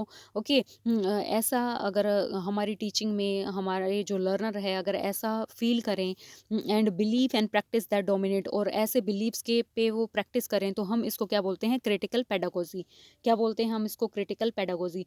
क्रिटिकल पेडागोजी में क्या होता है कि ये एक टीचिंग का एक ऐसा ऐसा मेथड होता है जिसमें हम क्या करते हैं, क्वेश्चन करते हैं अथॉरिटी के ऊपर। वो हमारा सोशल, मैं सिर्फ एक ही बात नहीं कर रही, यहाँ पे हम क्या करते हैं क्रिटिकल पेडागोजी में, जो सोशल जस्टिस होता है उसके लिए भी हम क्या करते हैं, आवाज़ उठाते हैं, उसके अगेंस्ट बात करते हैं या फिर जो हम क्या करते हैं, चैलेंज करते हैं, जो भी अनफेयर अनफेयर हो रहा है हमारी सोसाइटी में, उसको अगर हम चैलेंज करें, तो ये हमारा क्या होता है, क्रिटिकल पेडागोजी। जैसे हमारा स्टूडेंट है, अगर वो रिसर्च रिसर्च करते हैं स्टूडेंट, ओके, उसमें जो भी ट्रेडिशनल आइडियाज़ हैं, मतलब जो पुराने आइडियाज़ हैं, अगर हम उस पर क्वेश्चन करते हैं कि ऐसा क्यों, क्या अगर हम इसमें चेंज कर दें तो हमारा क्या होगा, हमसे क्या इसका आउटपुट आ सकता है, क्या क्या इसके प्रोज हो सकते हैं, क्या क्या इसके जो प्रोज हो सकते हैं, कॉन्स हो सकते हैं। ओके, एंड इसमें हम क्या करेंगे, और वहाँ पे अगर हम सॉल्यूशन को भी प्रपोज करें, तो ये हमारा किसका पार्ट हो जाएगा, क्रिटिकल पेडागोजी का। ओके, अगर हम बात करें डिडक्टिव अप्रोच की, डिडक्टिव अप्रोच में क्या होता है, हम कहाँ से स्टार्ट करेंगे, हम जब भी टीचिंग करते हैं वहाँ पे हम रूल्स को पहले डिफाइन करेंगे, उसके बाद हम क्या करते हैं, एग्जांपल्स को डिफाइन करते हैं। ये हमारा डिडक्टिव अप्रोच होता है। डिडक्टिव अप्रोच में हम सबसे पहले क्या करेंगे, फॉर एग्जांपल हम जैसे हमारे जो टीचर हैं, अगर वो न्यूटन लॉ को पढ़ा रहे हैं, तो सबसे पहले वो क्या करेंगे, न्यूटन लॉ में जो भी रूल्स हैं, जो भी थियरीज हैं, उसको पहले एक्सप्लेन करेंगे, उसके बाद हमें वो प्रॉब्लम सॉल्व करने के लिए देंगे। ओके, ये हमारा क्या है, डिडक्टिव। वो बाद में हमें एग्जांपल देते हैं, पहले हमारे जो रूल्स हैं, थ्योरीज हैं, उनको हमें स्टडी करवाएंगे। ये अपना है क्या है, deductive approach. And heuristic approach में क्या होता है, ह्यूरिस्टिक अप्रोच हमें क्या बताती है, ये हमें एनकरेज करती है स्टूडेंट को एक डिस्कवर करने के लिए, नॉलेज को हम अपने आप क्या करते हैं, डिस्कवर करते हैं, प्रॉब्लम को सॉल्व करके ही हम क्या करते हैं, अपनी नॉलेज को डिस्कवर करेंगे। ये अपना क्या होता है, ह्यूरिस्टिक मेथड। ओके, अगर हम बात करें इंडक्टिव अप्रोच की, इंडक्टिव अप्रोच में हम क्या करेंगे, इंडक्टिव अप्रोच इसमें हम क्या करते हैं, जो भी हमारा टीचर है वो सबसे पहले क्या करेगा, एक एग्जाम्पल लेगा, एग्जाम्पल के बाद पहले हमें एग्जाम्पल के थ्रू वो अंडरस्टैंड करवाएगा कोई भी टॉपिक, उसके बाद हम किस पे जाते हैं, थ्योरी पे जाते हैं, उसके रूल्स को स्टडी करते हैं, जो हमारे लिए बहुत ही क्या होता है, बहुत हेल्प करता है स्टूडेंट की किसी भी थिंग्स को लर्न करने में, क्योंकि पहले जब हम एग्जाम्पल जो है एग्जाम्पल के थ्रू हम क्या कर पाते हैं, किसी भी चीज़ को रिलेट कर पाते हैं, और उसका जो कॉन्सेप्ट है हमारे लिए इजीली अंडरस्टैंड करते हैं हम उसको। Okay, now move to the next question. Learning is a continuous process from, learning continuous process है, option D is correct here. Cradle to grave, cradle to grave का मीन्स क्या होता है, हमारे बर्थ से और हमारी डेथ तक हम क्या करते हैं, लर्न करते हैं, ये अपनी एक कंटिन्यूस प्रोसेस है। Okay, and adolescence to death, ये अपना option D is correct here. अगर हम बात करें effectiveness of teaching has to be जज in term of, effectiveness of teaching, effectiveness में हम क्या अंडरस्टैंड करते हैं, इफेक्टिवनेस, कोई भी चीज़ इफेक्टिव कैसे हो सकती है, अगर हम टीचिंग की बात करें, तो जब एक टीचर है जो स्टूडेंट की हेल्प करेगा किसी भी चीज़ को लर्न करने में, अंडरस्टैंड करने में, कि कैसे एक स्टूडेंट को कोई चीज़ लर्न हो सकती है। ओके, जब कैसे पे ध्यान दिया जाता है, कि कैसे हम इस टॉपिक को समझाएं कि बच्चा इजीली अंडरस्टैंड कर पाए, उसको हम बोलते हैं इफ़ेक्टिव टीचिंग। ओके, जैसे ऑनलाइन जो प्लेटफॉर्म हैं वो हमारी हेल्प करते हैं एक लर्नर को लर्न करने में। एंड अगर हम बात करें इसमें तो अफेक्टिव लर्निंग में, अफेक्टिव टीचिंग में हमारा कौन कौन सा टर्म होगा, यहाँ पे learning outcome of students, learning outcome of student का मीन्स ये है, जब भी कोई भी टीचर हमें इफेक्टिव वे में समझाता है कोई चीज़, तो उससे जो लर्नर है उससे हमें क्या मिलेगा, आउटकम मिलेगा, और उसके अंदर क्या मिलेंगे, चेंजेस मिलेंगे, उसकी नॉलेज में चेंजेस होता है, उसकी अंडरस्टैंडिंग में चेंजेस होता है। ओके, ये हमारी क्या है, इफेक्टिव टीचिंग होती है। अगर हम सिलेबस कवर की बात करें, सिलेबस कवर में सिर्फ हमारा जो टीचर का फोकस किस पे होगा, कि ऑल चैप्टर्स कवर कर दिए जाएंगे, हमारे सारे टॉपिक्स कवर कवर हो जाएंगे, बट इसमें हमें पता नहीं होता कि स्टूडेंट ने कितना लर्न कर लिया, कितना उसने अंडरस्टैंड किया, इसकी हमारे पास कोई गारंटी नहीं होती। ओके, अगर हम बात करें स्टूडेंट्स इंटरेस्ट की, स्टूडेंट इंटरेस्ट में हमारा क्या होता है, स्टूडेंट एंगेज होता है, मोटिवेट होता है किसी भी क्लास के लिए। ओके, बट इसमें ये भी हमारा क्या होता है, एक इफेक्टिव लर्निंग नहीं होता, क्योंकि ये किसके ऊपर डिपेंड करता है, एक लर्नर के मूड के ऊपर भी डिपेंड होता है, वो कितना किसी चीज़ को एंजॉय कर पा रहा है, कितना अंडरस्टैंड कर पा रहा है। अगर हम बात करें सी की, ऑप्शन सी में क्या है, use of the teaching ads in classroom.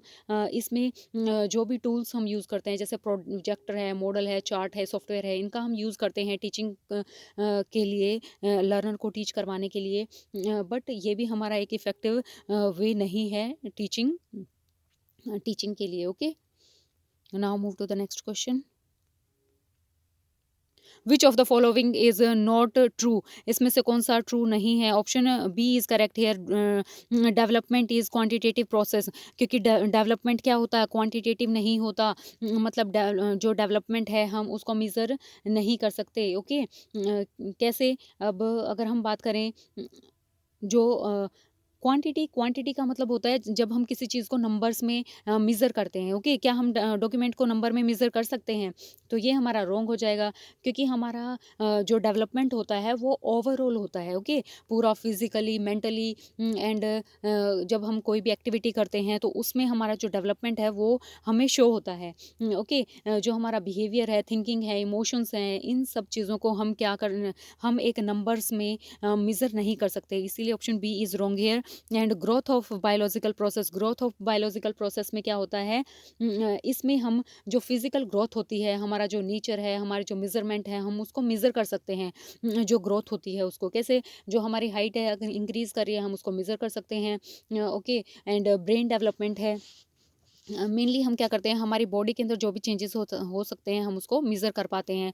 और अगर हम education is a goal oriented process, तो बिल्कुल एजुकेशन क्या है, एजुकेशन कैसा होना चाहिए, कैसा होता है, ये एक प्लान्ड होता है जिसमें हमें अचीव करना होता है नॉलेज को, स्किल को और एटीट्यूड को। और okay, and learning is a process of behaviour change, ये बिल्कुल करेक्ट है। लर्निंग हमारा क्या होता है, ये एक ऐसी प्रोसेस है जिसमें एक पर्सन लर्न करता है नॉलेज को, स्किल को, एटीट्यूड को और बिहेवियर को, वो बिहेवियर में उसके चेंजेस आता है। Okay, and now move to the next question.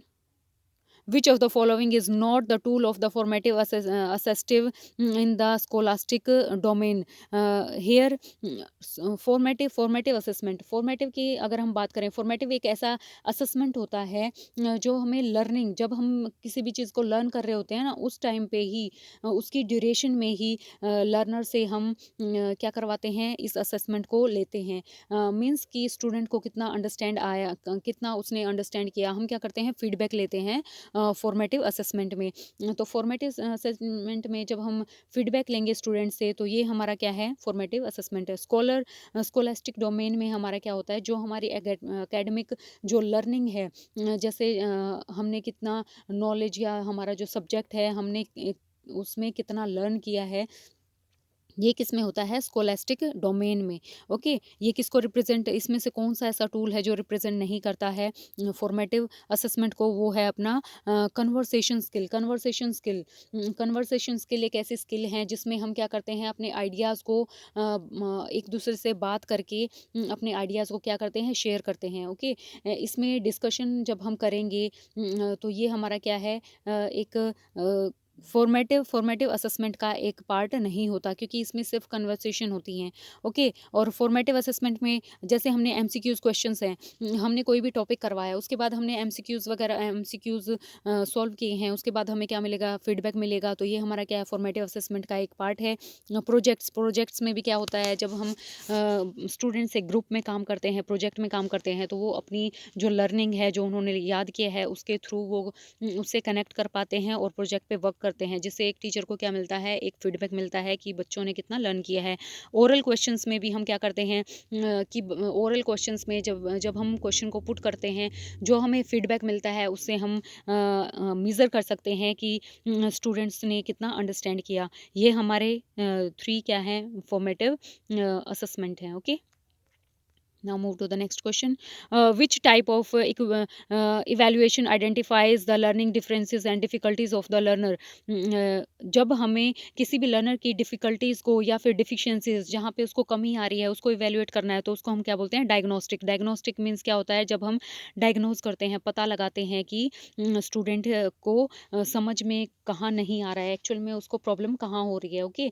ये हमारा क्या होता है? डायग्नोस्टिक लर्निंग होता है। अगर हम इसको मतलब जैसे ये जो थ्योरी है वो किसने दी है? बेंजामिन ब्लूम ने। बेंजामिन ब्लूम ने क्या दिया था? डायग्नोस्टिक। जब हम इवैल्यूएट कर सकते हैं, आइडेंटिफाई कर सकते हैं स्टूडेंट्स को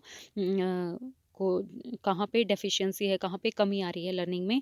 एंड अगर हम प्लेसमेंट की बात करें तो प्लेसमेंट में अपना क्या होता है? प्लेसमेंट एक प्लेसमेंट अपना एक ऐसा इनिशियल लेवल होता है या फिर जिसमें हमारा जो स्टूडेंट है वो स्टार्ट करता है लर्निंग को, वो हमारा क्या है? प्लेसमेंट। इसमें एक इनिशियल फेज होता है ये, ओके? अगर हम समेटिव की बात करें तो समेटिव में क्या होगा?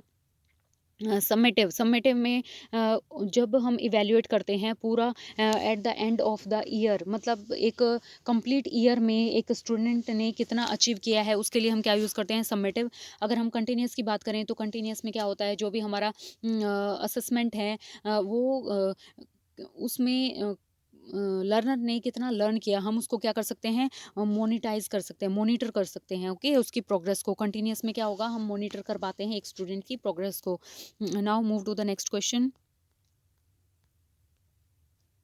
Both of the chronological age and mental age is 7 year. How many he may be classified into which category?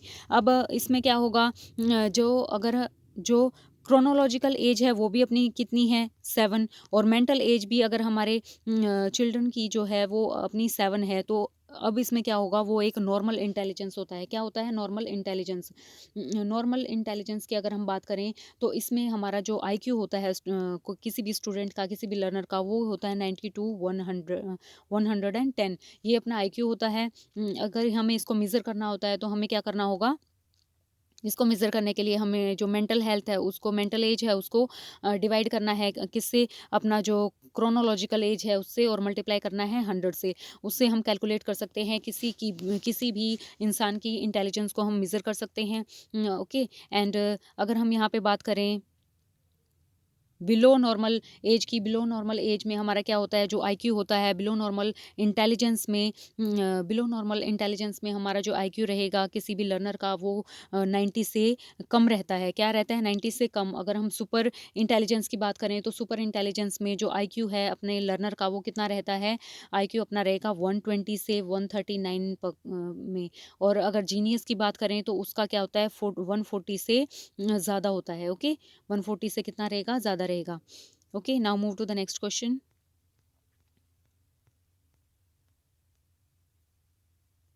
Which of the following statement regarding assessment in the context of the National Education Policy 2020 is correct? Okay, यहाँ पे जो अपना है हमारी 2020 में कौन-सा ऐसा assessment है जो यहाँ पे करेक्ट है? वो अपना क्या है? Option C is correct here. ये comprehensive assessment using the variety of methods including the portfolio and the role play. अगर हम यहाँ पे पोर्टफोलियो की बात करें, तो पोर्टफोलियो में अपना क्या होता है? जो अपना इसमें जो भी असेसमेंट दिया जाता है किसी भी स्टूडेंट को, इसमें अपना जो ओवरऑल जो स्टूडेंट ने, जो लर्नर ने जो लर्न किया है, नॉलेज ली है या फिर स्किल ली है, उसका जो एटीट्यूड है, क्रिएटिविटी है, प्रॉब्लम सॉल्विंग है, हम उसको क्या कर पाते हैं? मेज़र कर पाते हैं। तो ये हमारा क्या है? इसमें वेरियस मेथड को हम यूज़ करते हैं। और जो पोर्टफोलियो है, पोर्टफोलियो क्या होता है? जो स्टूडेंट है उसने कितना वर्क किया है, कितना परफॉर्मेंस, क्या उसकी परफॉर्मेंस रही है क्लास में, ओके? क्या पॉजिटिव था, क्या नेगेटिव था, ये हमारा क्या होता है? पोर्टफोलियो होता है। और रोल प्ले की अगर हम बात करें तो इसमें स्टूडेंट ने की क्या परफॉर्मेंस रही है, उसके लिए हम क्या करते हैं? रोल प्ले का हम यूज़ करते हैं, okay? And option C is correct here. Now move to the next question.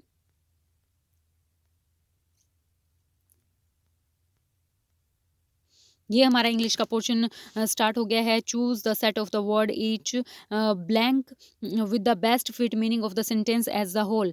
The dash change a few criteria in the requirement process. Okay, अपना जो वन से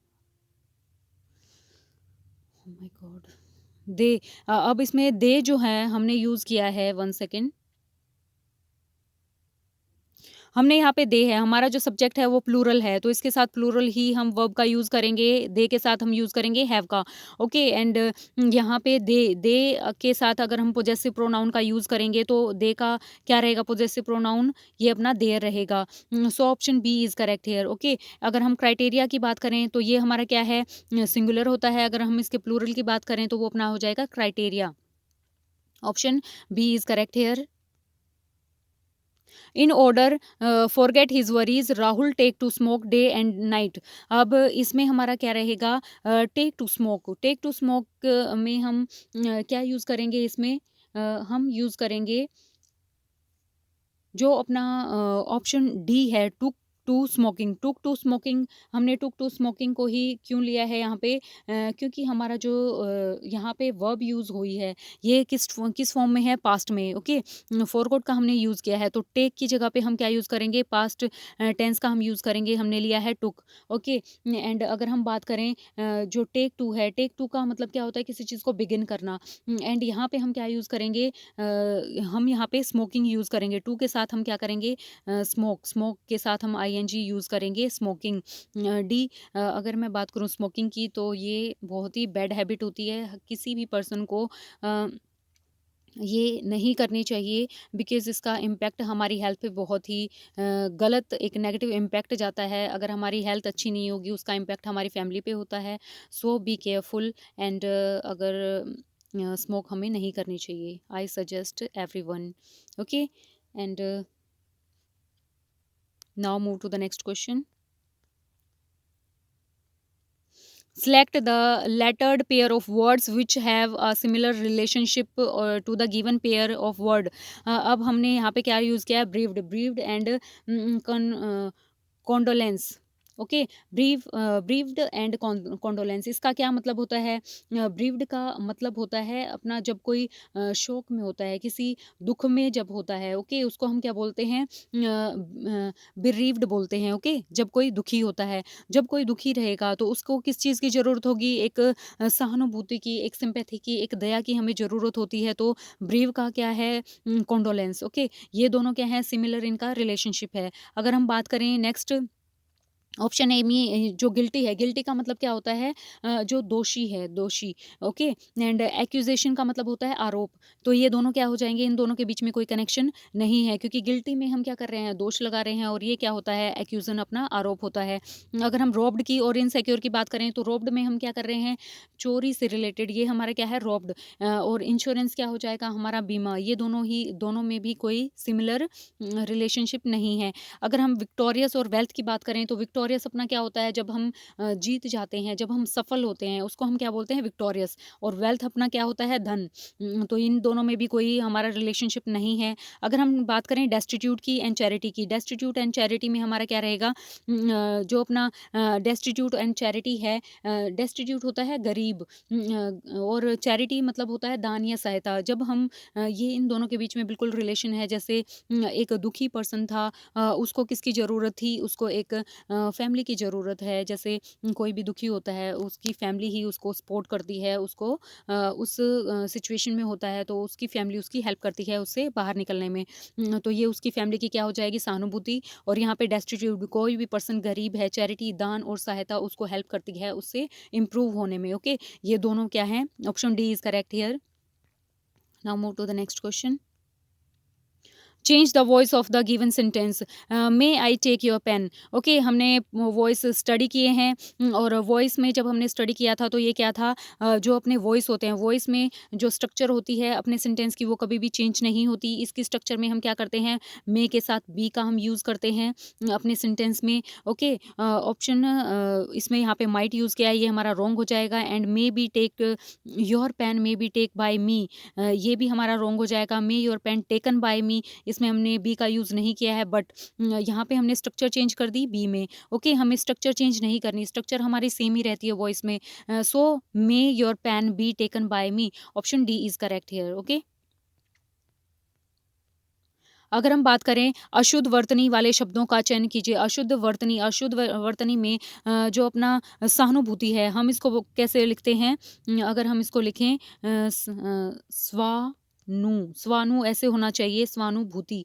ओके, हमारा ऐसे बनना चाहिए ये स्वानुभूति। So option A is wrong here. और पारस्परिक का मतलब क्या होता है? जब भी कोई भी चीज़ अगर हम पारस्परिक की बात करें तो पारस्परिक अपना संबंधित होता है। क्या होता है?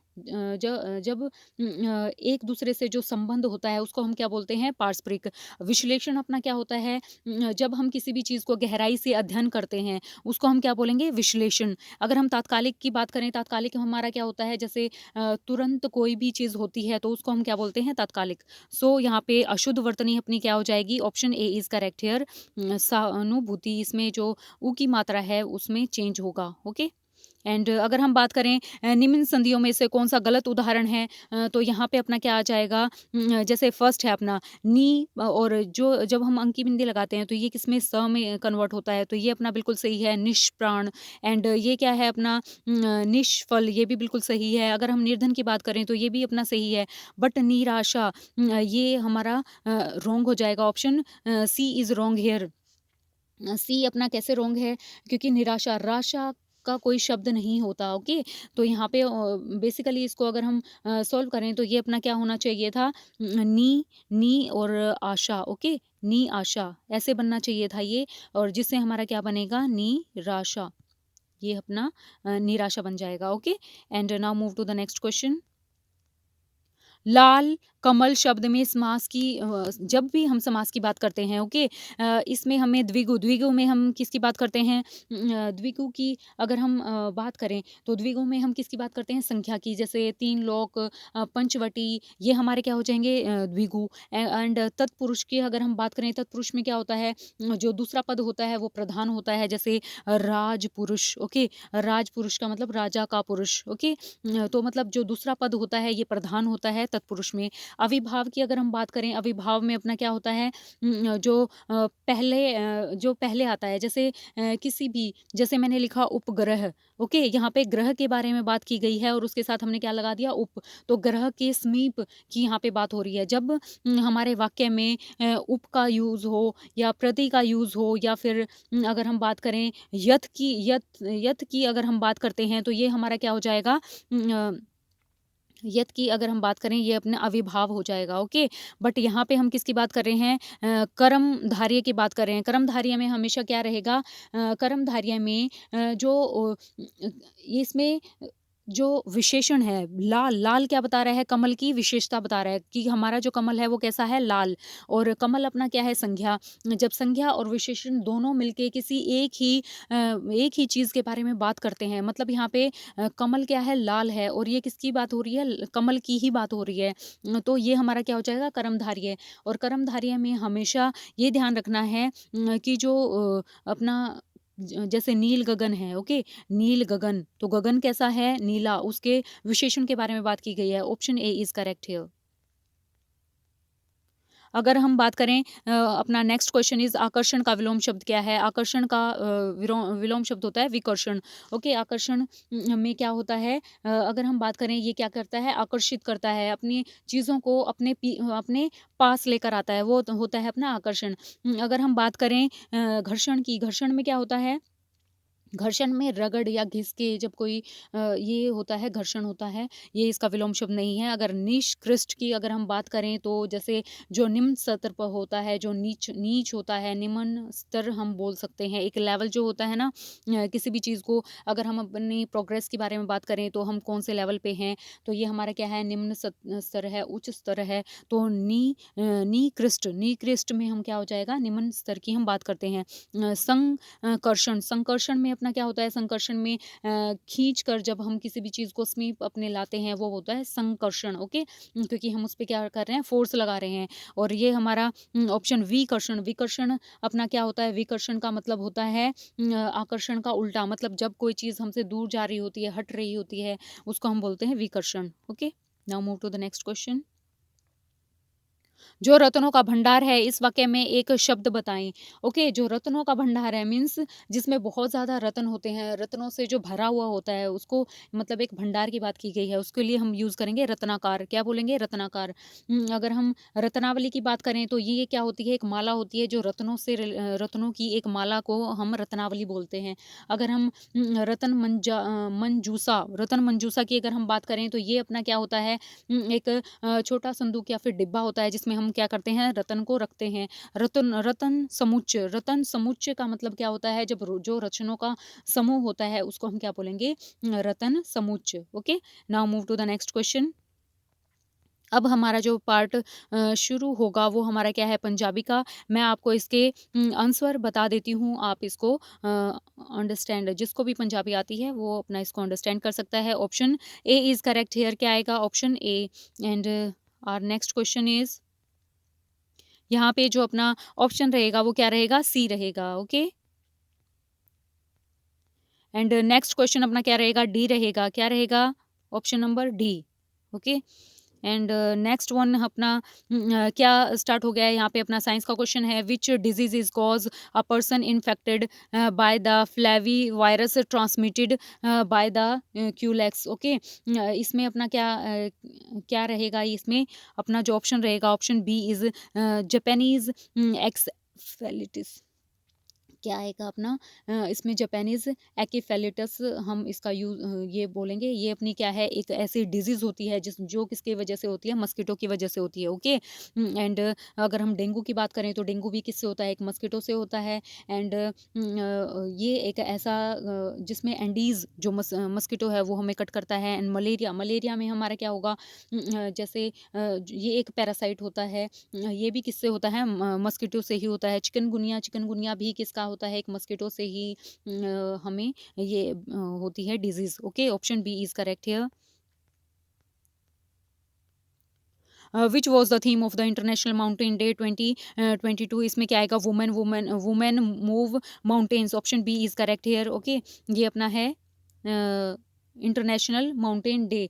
इंटरनेशनल माउंटेन जो डे है ये कब सेलिब्रेट किया जाता है, अगर हम इसके बारे में बात करें तो ये दिसंबर 11 को सेलिब्रेट किया जाता है। एंड इसको डिज़ाइन किसने किया था, United nation and general assembly ने। किसने, यूनाइटेड नेशन जनरल असेंबली ने इसको डिज़ाइन किया था। और ये कब किया गया था, ये किया गया था अपना ये अपना 2023 में इसको डिज़ाइन किया गया था। ओके, एंड अगर हम बात करें 21 की, 2021 में इसका जो थीम था वो क्या था, ये सस्टेनेबल, आप इसको राइट डाउन कर सकते हैं, सस्टेनेबल माउंटेन टूरिज्म। एंड 2022 में वुमेन मूव माउंटेन्स। ओके, ये था। और 2023 में जो इसका जो थीम थी वो क्या थी, रिस्टोरिंग माउंटेन इकोसिस्टम। क्या थी, रिस्टोरिंग माउंटेन इकोसिस्टम।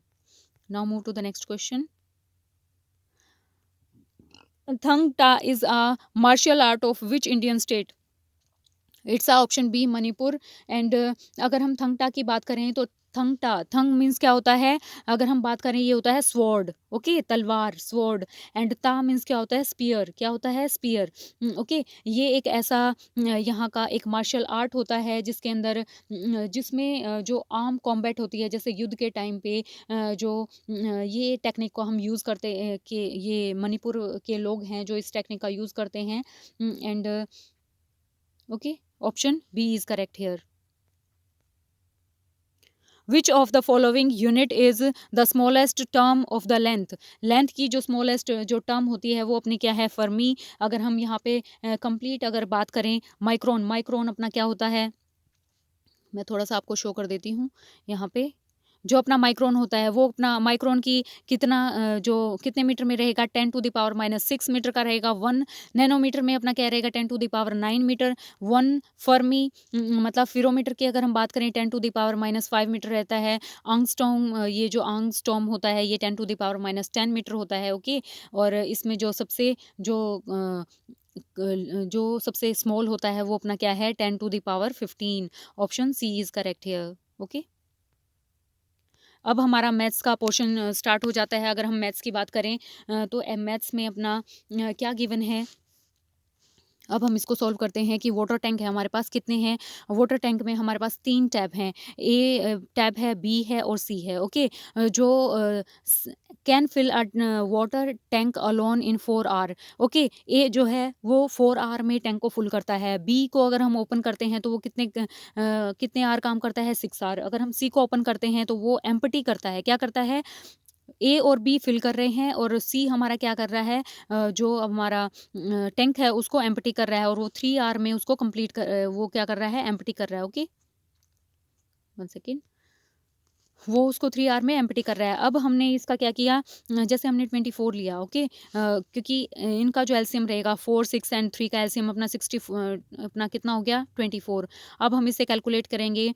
4 को डिवाइड करेंगे 24 से अपना कितना आ जाएगा 6 एंड 6 को डिवाइड करेंगे 24 से ये हमारा कितना रह जाएगा 4 एंड 3 को इससे डिवाइड करेंगे ये अपना कितना हो जाएगा 8। अब हम क्या करेंगे, थोड़ा सा मूव कर लेते हैं। अब हमने क्या किया, हमारा जो एलसीएम लेके हमने 1 सेकेंड 4 6 एंड 3 हमने 24 किया। अब ये हमारा 6 4 एंड ये अपना कितना आ गया 8। अब हम इन दोनों को क्या करेंगे, ऐड करेंगे, क्योंकि ये हमें क्या कर रहे हैं, वाटर को क्या कर रहे हैं, वाटर हमारी टैंक में फिल हो रहा है और 8 हमारा क्या कर रहा है, एक दिन में 8 लीटर मतलब 1 आवर में 1 लीटर जो वाटर है वो निकल जा रहा है। तो हम 10 में से 8 माइनस गया तो कितना बचेगा 2। और 2 को जब हम यहाँ पे 1 सेकेंड, यहाँ पे जब हमारा 24 इसकी कैपेसिटी है किसी भी टैंक को फिल करने की, जब हम इसको 2 से डिवाइड करेंगे तो ये अपना कितना हो जाएगा 12। Okay, option D is correct here. अगर हम बात करें इसकी following number series and this and यहाँ पे अपना जो हम क्या कर रहे हैं, इसमें 1 सेकेंड, इसमें हम एक सीरीज़ को बताना है कि हमारा कितना होगा। अगर हम बात करें इनका डिफ़रेंस, सबसे पहले हम इसको निकालेंगे। क्या निकालेंगे, सबसे पहले हम इसका डिफ़रेंस निकालेंगे। डिफ़रेंस अपना कितना रहेगा, अगर हम इसको निकालते हैं तो इनका जो 500 से और 625 का अगर डिफरेंस निकालेंगे तो ये हमारा कितना हो जाएगा, मैं यहाँ पे डायरेक्ट लिख देती हूँ। तो वो अपना कितना हो जाएगा 125 माइनस 125। और जब हम इन दोनों का डिफरेंस निकालेंगे 500 का 564 का इनका डिफरेंस रहेगा 64, ये अपना प्लस में आएगा। अगर हम यहाँ पे इन दोनों का डिफरेंस अगर हम निकालेंगे 564 एंड 537 का, ये अपना रहेगा -27। तो अब हमने क्या देखा, फर्स्ट आया था अपना -125, सेकंड आया 64 एंड थर्ड अपना ये आया है। मतलब ये क्या है, ये अपना 5 का क्यूब है, ये अपना 4 का क्यूब है और ये अपना कितना है 3 का क्यूब। तो आगे जब हम यहाँ पे जो करेंगे ये कितना आएगा, ये यहाँ पे कितने कितने का डिफरेंस आ रहा है, यहाँ पे अपना जो डिफरेंस आ रहा है 5 to the power 3, 4 to the power 3 and 2 to the power यहाँ पे 3 to the power 5 4 and 3 to the power 3 3 ये हमने लिया है, तो 2 टू द पावर 3 ये आएगा अपना, ये अपना 8 को अगर हम ऐड कर देंगे तो अपना कितना आ जाएगा इसमें 537 में अगर हमने 8 को ऐड किया तो ये अपना 545। Okay, option B is correct here, ये अपना आ जाएगा। ओके, एंड अगर हम इसको ब्रेक डाउन करें, ये अपना क्या है, रीजनिंग का क्वेश्चन है। रीजनिंग के क्वेश्चन में हमने क्या करना है, 2 का पेयर बना के मतलब ये जो कोड है हम इस कोड को इसमें कन्वर्ट करना है। ओके, इसको कन्वर्ट करेंगे तो हमने क्या किया, 2 का पेयर बना दिया, ये 1 बना दिया, ये 2 बना लिया। ओके, एंड बी आर को हमने 1 का नेम दिया है और ई ए को हमने 2 का नेम दिया है। अगर हम बात करें के टी की बात करें तो ये हमने 3 का पेयर लिया है। अगर हम बात करें एच आर की, ये हमने 4 लिया है। एंड ओ यू की अगर हम बात करें ये हमने लिया है 5 एंड जी एच हमने लिया है, ये अपना 6 हो गया। ऐसे हमने पेयर में कनेक्ट किया है। ऐसे ही यहाँ पे जो पेयर है उसको हम कनेक्ट करेंगे 2 के पेयर्स में। ए जो ये है सबसे पहले अपना क्या है, यहाँ पे अपना सबसे पहले हम हमारा क्या आ गया 2। ए अपना क्या है, इसका नंबर हमने कितना दिया है 2। फिर आएगा ओ यू अपना कितना हो गया 5। ओके, एंड फिर अपना क्या है एच आर अपना कितना है यहाँ पे, एच आर है अपना 4। उसके बाद है अपना बी आर अपना कितना है 1। ओके, एंड के टी अपना कितना है 3। तो ये हमारा क्या होगा, एक कोड हो गया। इसको भी हमें ऐसे ही डिवाइड करना है। जब हम इसको ऐसे सॉल्व करेंगे तो हमारा आंसर कितना रहेगा, C S T T I, और ऐसे हम इसको सॉल्व करेंगे। ओके, अगर हमारे पास ये गिवन है कि जो राम है वो साउथ में जब जा रहा है, ठीक है, उसका होम है, होम से वो साउथ में जा रहा है, वो कितना मीटर है 10 मीटर पे। अब वो यहाँ से क्या लेगा, लेफ्ट लेगा। लेफ्ट हमारा किस साइड होगा, यहाँ पे 25 मीटर उसने लेफ्ट लिया। ओके, लेफ्ट लेने के बाद यहाँ से वो टर्न करेगा लेफ्ट साइड अगेन, तो वो 40 मीटर तक जाएगा। 40 मीटर तक वो जाने के बाद अब यहाँ पे यहाँ से फिर वो टर्न लेगा कौन सा, राइट। यहाँ पे 5 मीटर गया, अब वो कहाँ पहुँच गया, स्कूल। तो अब यहाँ पे हमसे पूछा गया है कि यहाँ पे जब वो स्कूल पहुँचा है तो कौन सी डायरेक्शन में है। ये हमारा हो जाएगा यहाँ पे उसका हाउस था, और हाउस से वो कौन सी डायरेक्शन में है, ईस्ट डायरेक्शन में है। और अगर हम इसको ऐसे करेंगे डिवाइड, 1 सेकेंड, तो ये अपना क्या हो जाएगा, नॉर्थ ईस्ट। क्या हो जाएगा, north east. Option B is correct है। ये हमने एक डायग्राम के थ्रू भी आपको बता रखा है।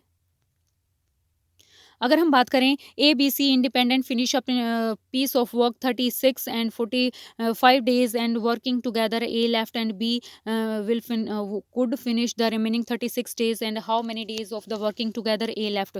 अगर हम बात करें ए अपना क्या है 36 डेज में काम करता है, बी उसका काम को 45 डेज में करता है। ओके, एंड अगर हम टोटल वर्क की बात करें तो यहाँ पे हमने क्या लिया, इनका एलसीएम लेंगे तो 180। 180 को जब हमने कैलकुलेट करेंगे तो ये अपना कितना आ जाएगा, 36 के अकॉर्डिंग किस पे जाएगा, ये 5 पे, कितने पे जाएगा, ये 5 पे। और 45 के अकॉर्डिंग हम करें तो ये कितने पे जाएगा, 4 पे। तो अपना कितना आ गया, ये 5 + 4 9। मतलब ए और बी मिलके कितना काम करते हैं, 180/9। मतलब एक दिन में ये कितना काम कर लेते हैं, 20 वर्क कर लेते हैं। ओके, अगर 20 वर्क कर लेते हैं, बी अकेला कितने दिन में काम खत्म कर रहा है, 36 डेज में। ओके, और ए ने कब खत्म, ए और बी ने दोनों ने मिलके कितना काम खत्म किया है, एक दिन में 20 वर्क को खत्म कर दिया है। तो अपना रिमेनिंग कितना बचा, 16। हमें निकालना है ए की एफिशिएंसी। ए को ए ने कितने दिन में, मतलब ए ने कितने दिन काम किया, how many days of working together A left. मतलब कितने दिन उन्होंने एक साथ काम किया था जब ए ने छोड़ा, तो उन्होंने 16 डेज वर्क किया था, और ए का निकालना है तो 16। तो यहाँ पे 16 ए की एफिशिएंसी हमारी क्या थी, 4। तो हमने इसको डिवाइड किया तो हमारा क्या हो गया, option A is correct here.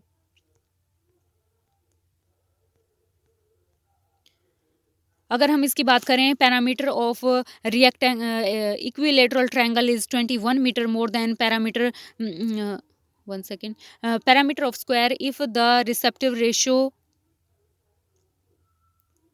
Side of the triangle and side of square is 9:5 and what is the area of square. अगर हम इसकी बात करें तो ये अपना कितना रहेगा,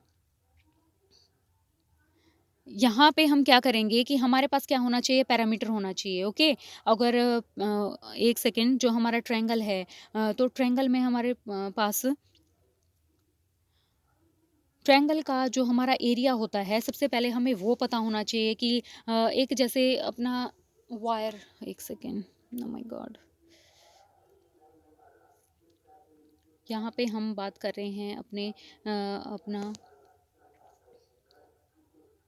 ओके, यहाँ पे हम बात कर रहे हैं कि जो अपना पैरामीटर है इक्विलेटरल ट्रायंगल। इक्विलेटरल ट्रायंगल का मतलब क्या है कि हमारा जो इक्विलेटरल ट्रायंगल में हमारे जो ट्रायंगल की जो साइड्स हैं वो क्या होती हैं, इक्वल होती हैं। ओके, क्या हैं, साइड्स इक्वल हैं। 1 सेकेंड, अगर हम यहाँ पे बात करें इक्विलेटरल ट्रायंगल में क्या रहेगा कि जो ट्रायंगल की जो लेंथ है अपना, वो क्या रहेगी, सिमिलर रहेगी, और स्क्वायर में भी क्या रहती है, लेंथ अपनी सेम रहती है। ओके, अगर हम यहाँ पे बात करें तो अपने पास क्या रहेगा, जो पैरामीटर है एक ट्रायंगल का, जो पैरामीटर है वो अपना क्या है, उसका रेशियो हमें गिवन है 9, और 9 मल्टीप्लाई, एक ट्रायंगल में कितनी अपनी साइड्स होती हैं, 9। तो ये कितनी होती है साइड्स, 3।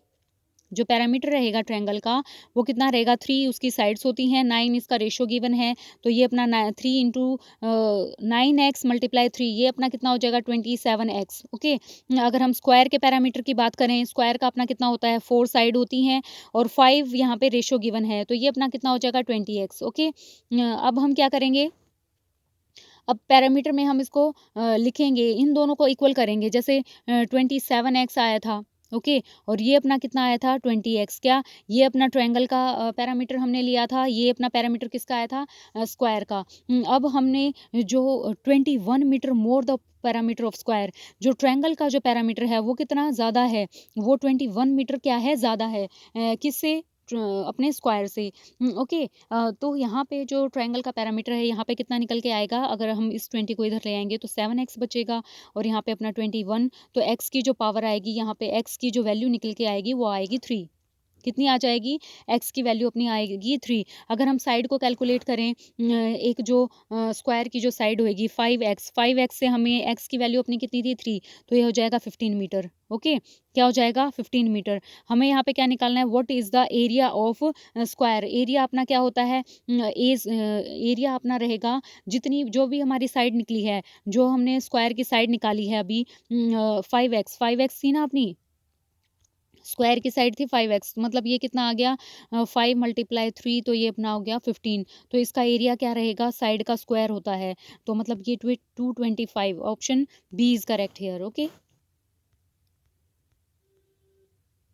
अगर हम बात करें एक कॉपर वायर की 35 मीटर, ये क्या है, मतलब एक सर्कुलर हमारे पास वायर है जो बैंड हो चुका है, किसमें, रेक्टेंगल शेप में है, जिसकी जो लेंथ है वो ज़्यादा है किसके, ब्रेथ से, किसके, रेक्टेंगल के 26 centimetre. What is the length of rectangle, rectangle की हमें लेंथ बतानी है। ओके, यहाँ पे अगर हम बात करें कि एक जो सर्कल है हमारे पास, उसका जो सरकमफ्रेंस होता है कि वो कितना होता है 2πr। ओके, यहाँ पे हमें r गिवन है, वो r अपनी कितनी है, रेडियस हमारी कितनी है 35। तो यहाँ पे जब हम इसको सॉल्व करेंगे 2 मल्टीप्लाई एंड 22/7 मल्टीप्लाई 5, तो ये अपना कितना आ जाएगा, यहाँ पे जो सरकमफ्रेंस आएगा एक सर्कल का वो 220, ठीक है, सरकमफ्रेंस अपना कितना आ जाएगा 220 सेंटीमीटर। ओके, ये अपना आ गया। अब इसके बाद जो पैरामीटर निकालेंगे, पैरामीटर में क्या रहेगा, जो स्क्वायर का पैरामीटर रहेगा वो अपना कितना रहेगा, 2 इंटू लेंथ प्लस ब्रेथ होती है। ओके, ये हो गया अपना 220, 220 अपना हमने अभी निकाला था, क्या निकाला था ये हमने निकाला था सरकमफ्रेंस। ओके, एंड अब हमें क्या करना है, जो एल की जो पावर है वो कितनी हमें गिवन है 2, यहाँ पे हमें गिवन है 2b प्लस ये एक सेकेंड, यहाँ पे जो लेंथ है is more than the breadth of rectangle is 26 centimetre, मतलब ये कितना है 26 सेंटीमीटर ज़्यादा है, क्या है लेंथ। तो हम जो लेंथ जो हमने ये यहाँ पे फॉर्मूला लिखा है, length plus breadth is equal to 220, तो हम यहाँ पे क्या लिखेंगे, लेंथ को लिखेंगे b plus 26। Okay, b plus 26 plus b हमारा, ये हमारा क्या हो जाएगा, ये हमारा फॉर्मूला हो जाएगा। एंड यहाँ पे जो हम अगर इसको 2 से अगर हम इसको डिवाइड कर देते हैं तो यहाँ पे हमारा बच जाएगा 110। ओके, जब हम इसको सॉल्व करेंगे तो हमारे पास कितना बचेगा, 2b इज इक्वल टू 84 हमारे पास आंसर आएगा। b की वैल्यू हमारे पास कितनी आ गई 42। अगर हमारे पास b की जो वैल्यू है अगर वो 24 आ गई, 1 सेकेंड, अगर b की जो वैल्यू है यहाँ पे कितनी आई थी 42, क्योंकि हमने क्या किया था, 1 सेकेंड, यहाँ पे जो b की वैल्यू है 2b इज इक्वल टू 84 है। ओके, b की वैल्यू अपने पास कितनी रही 42। ओके, एंड लेंथ अगर हमारे पास 42 है, हमें इसमें कितना ऐड कर दिया 26, क्योंकि ये हमें गिवन है, क्योंकि उसकी ब्रेथ क्या है वो 26 मीटर, लेंथ उसकी 26 मीटर ज़्यादा है किससे, उसकी breadth, length of rectangle is more than breadth of the 26 centimetre, मतलब उसकी ब्रेथ से 26 मीटर ज़्यादा है। तो लेंथ हमारी क्या होगी, 42 में 26 को ऐड कर देंगे तो ये हमारा कितना हो जाएगा, ये हमारा हो जाएगा 68। तो यहाँ पे जो आंसर आएगा अपना, जो लेंथ आई है वो अपनी कितनी आई है 68। Now move to the next question. अगर हम बात करें in what respective ratio. The variety of A worth is 36 and mix with the rice variety of 48 and new mixture जो अपना बनेगा वो कितना बनेगा 45. तो ये हमारा क्या रहेगा यहाँ पे अगर हम इसको सॉल्व करेंगे हम यहाँ पे सॉल्व करते हैं 1 सेकेंड. ओके यहाँ पे हमने लिया है ए की जो वैरायटी है 36 है और सेकंड में हमने कितना लिया है 45. अब इन दोनों को मिक्स कर दिया तो हमारे पास कितना बन गया 45. अगर हम यहाँ पे 48 में से 45 को माइनस करेंगे तो हमारे पास कितना बचेगा 3 एंड 36 में 45 में से 36 को माइनस करेंगे तो यहाँ पे बचेगा हमारे पास 9. तो इसका जो रेशियो आएगा वो 1:3 हो जाएगा. Option A is correct hair. कितना आएगा? Option A is correct hair. Thank you everyone.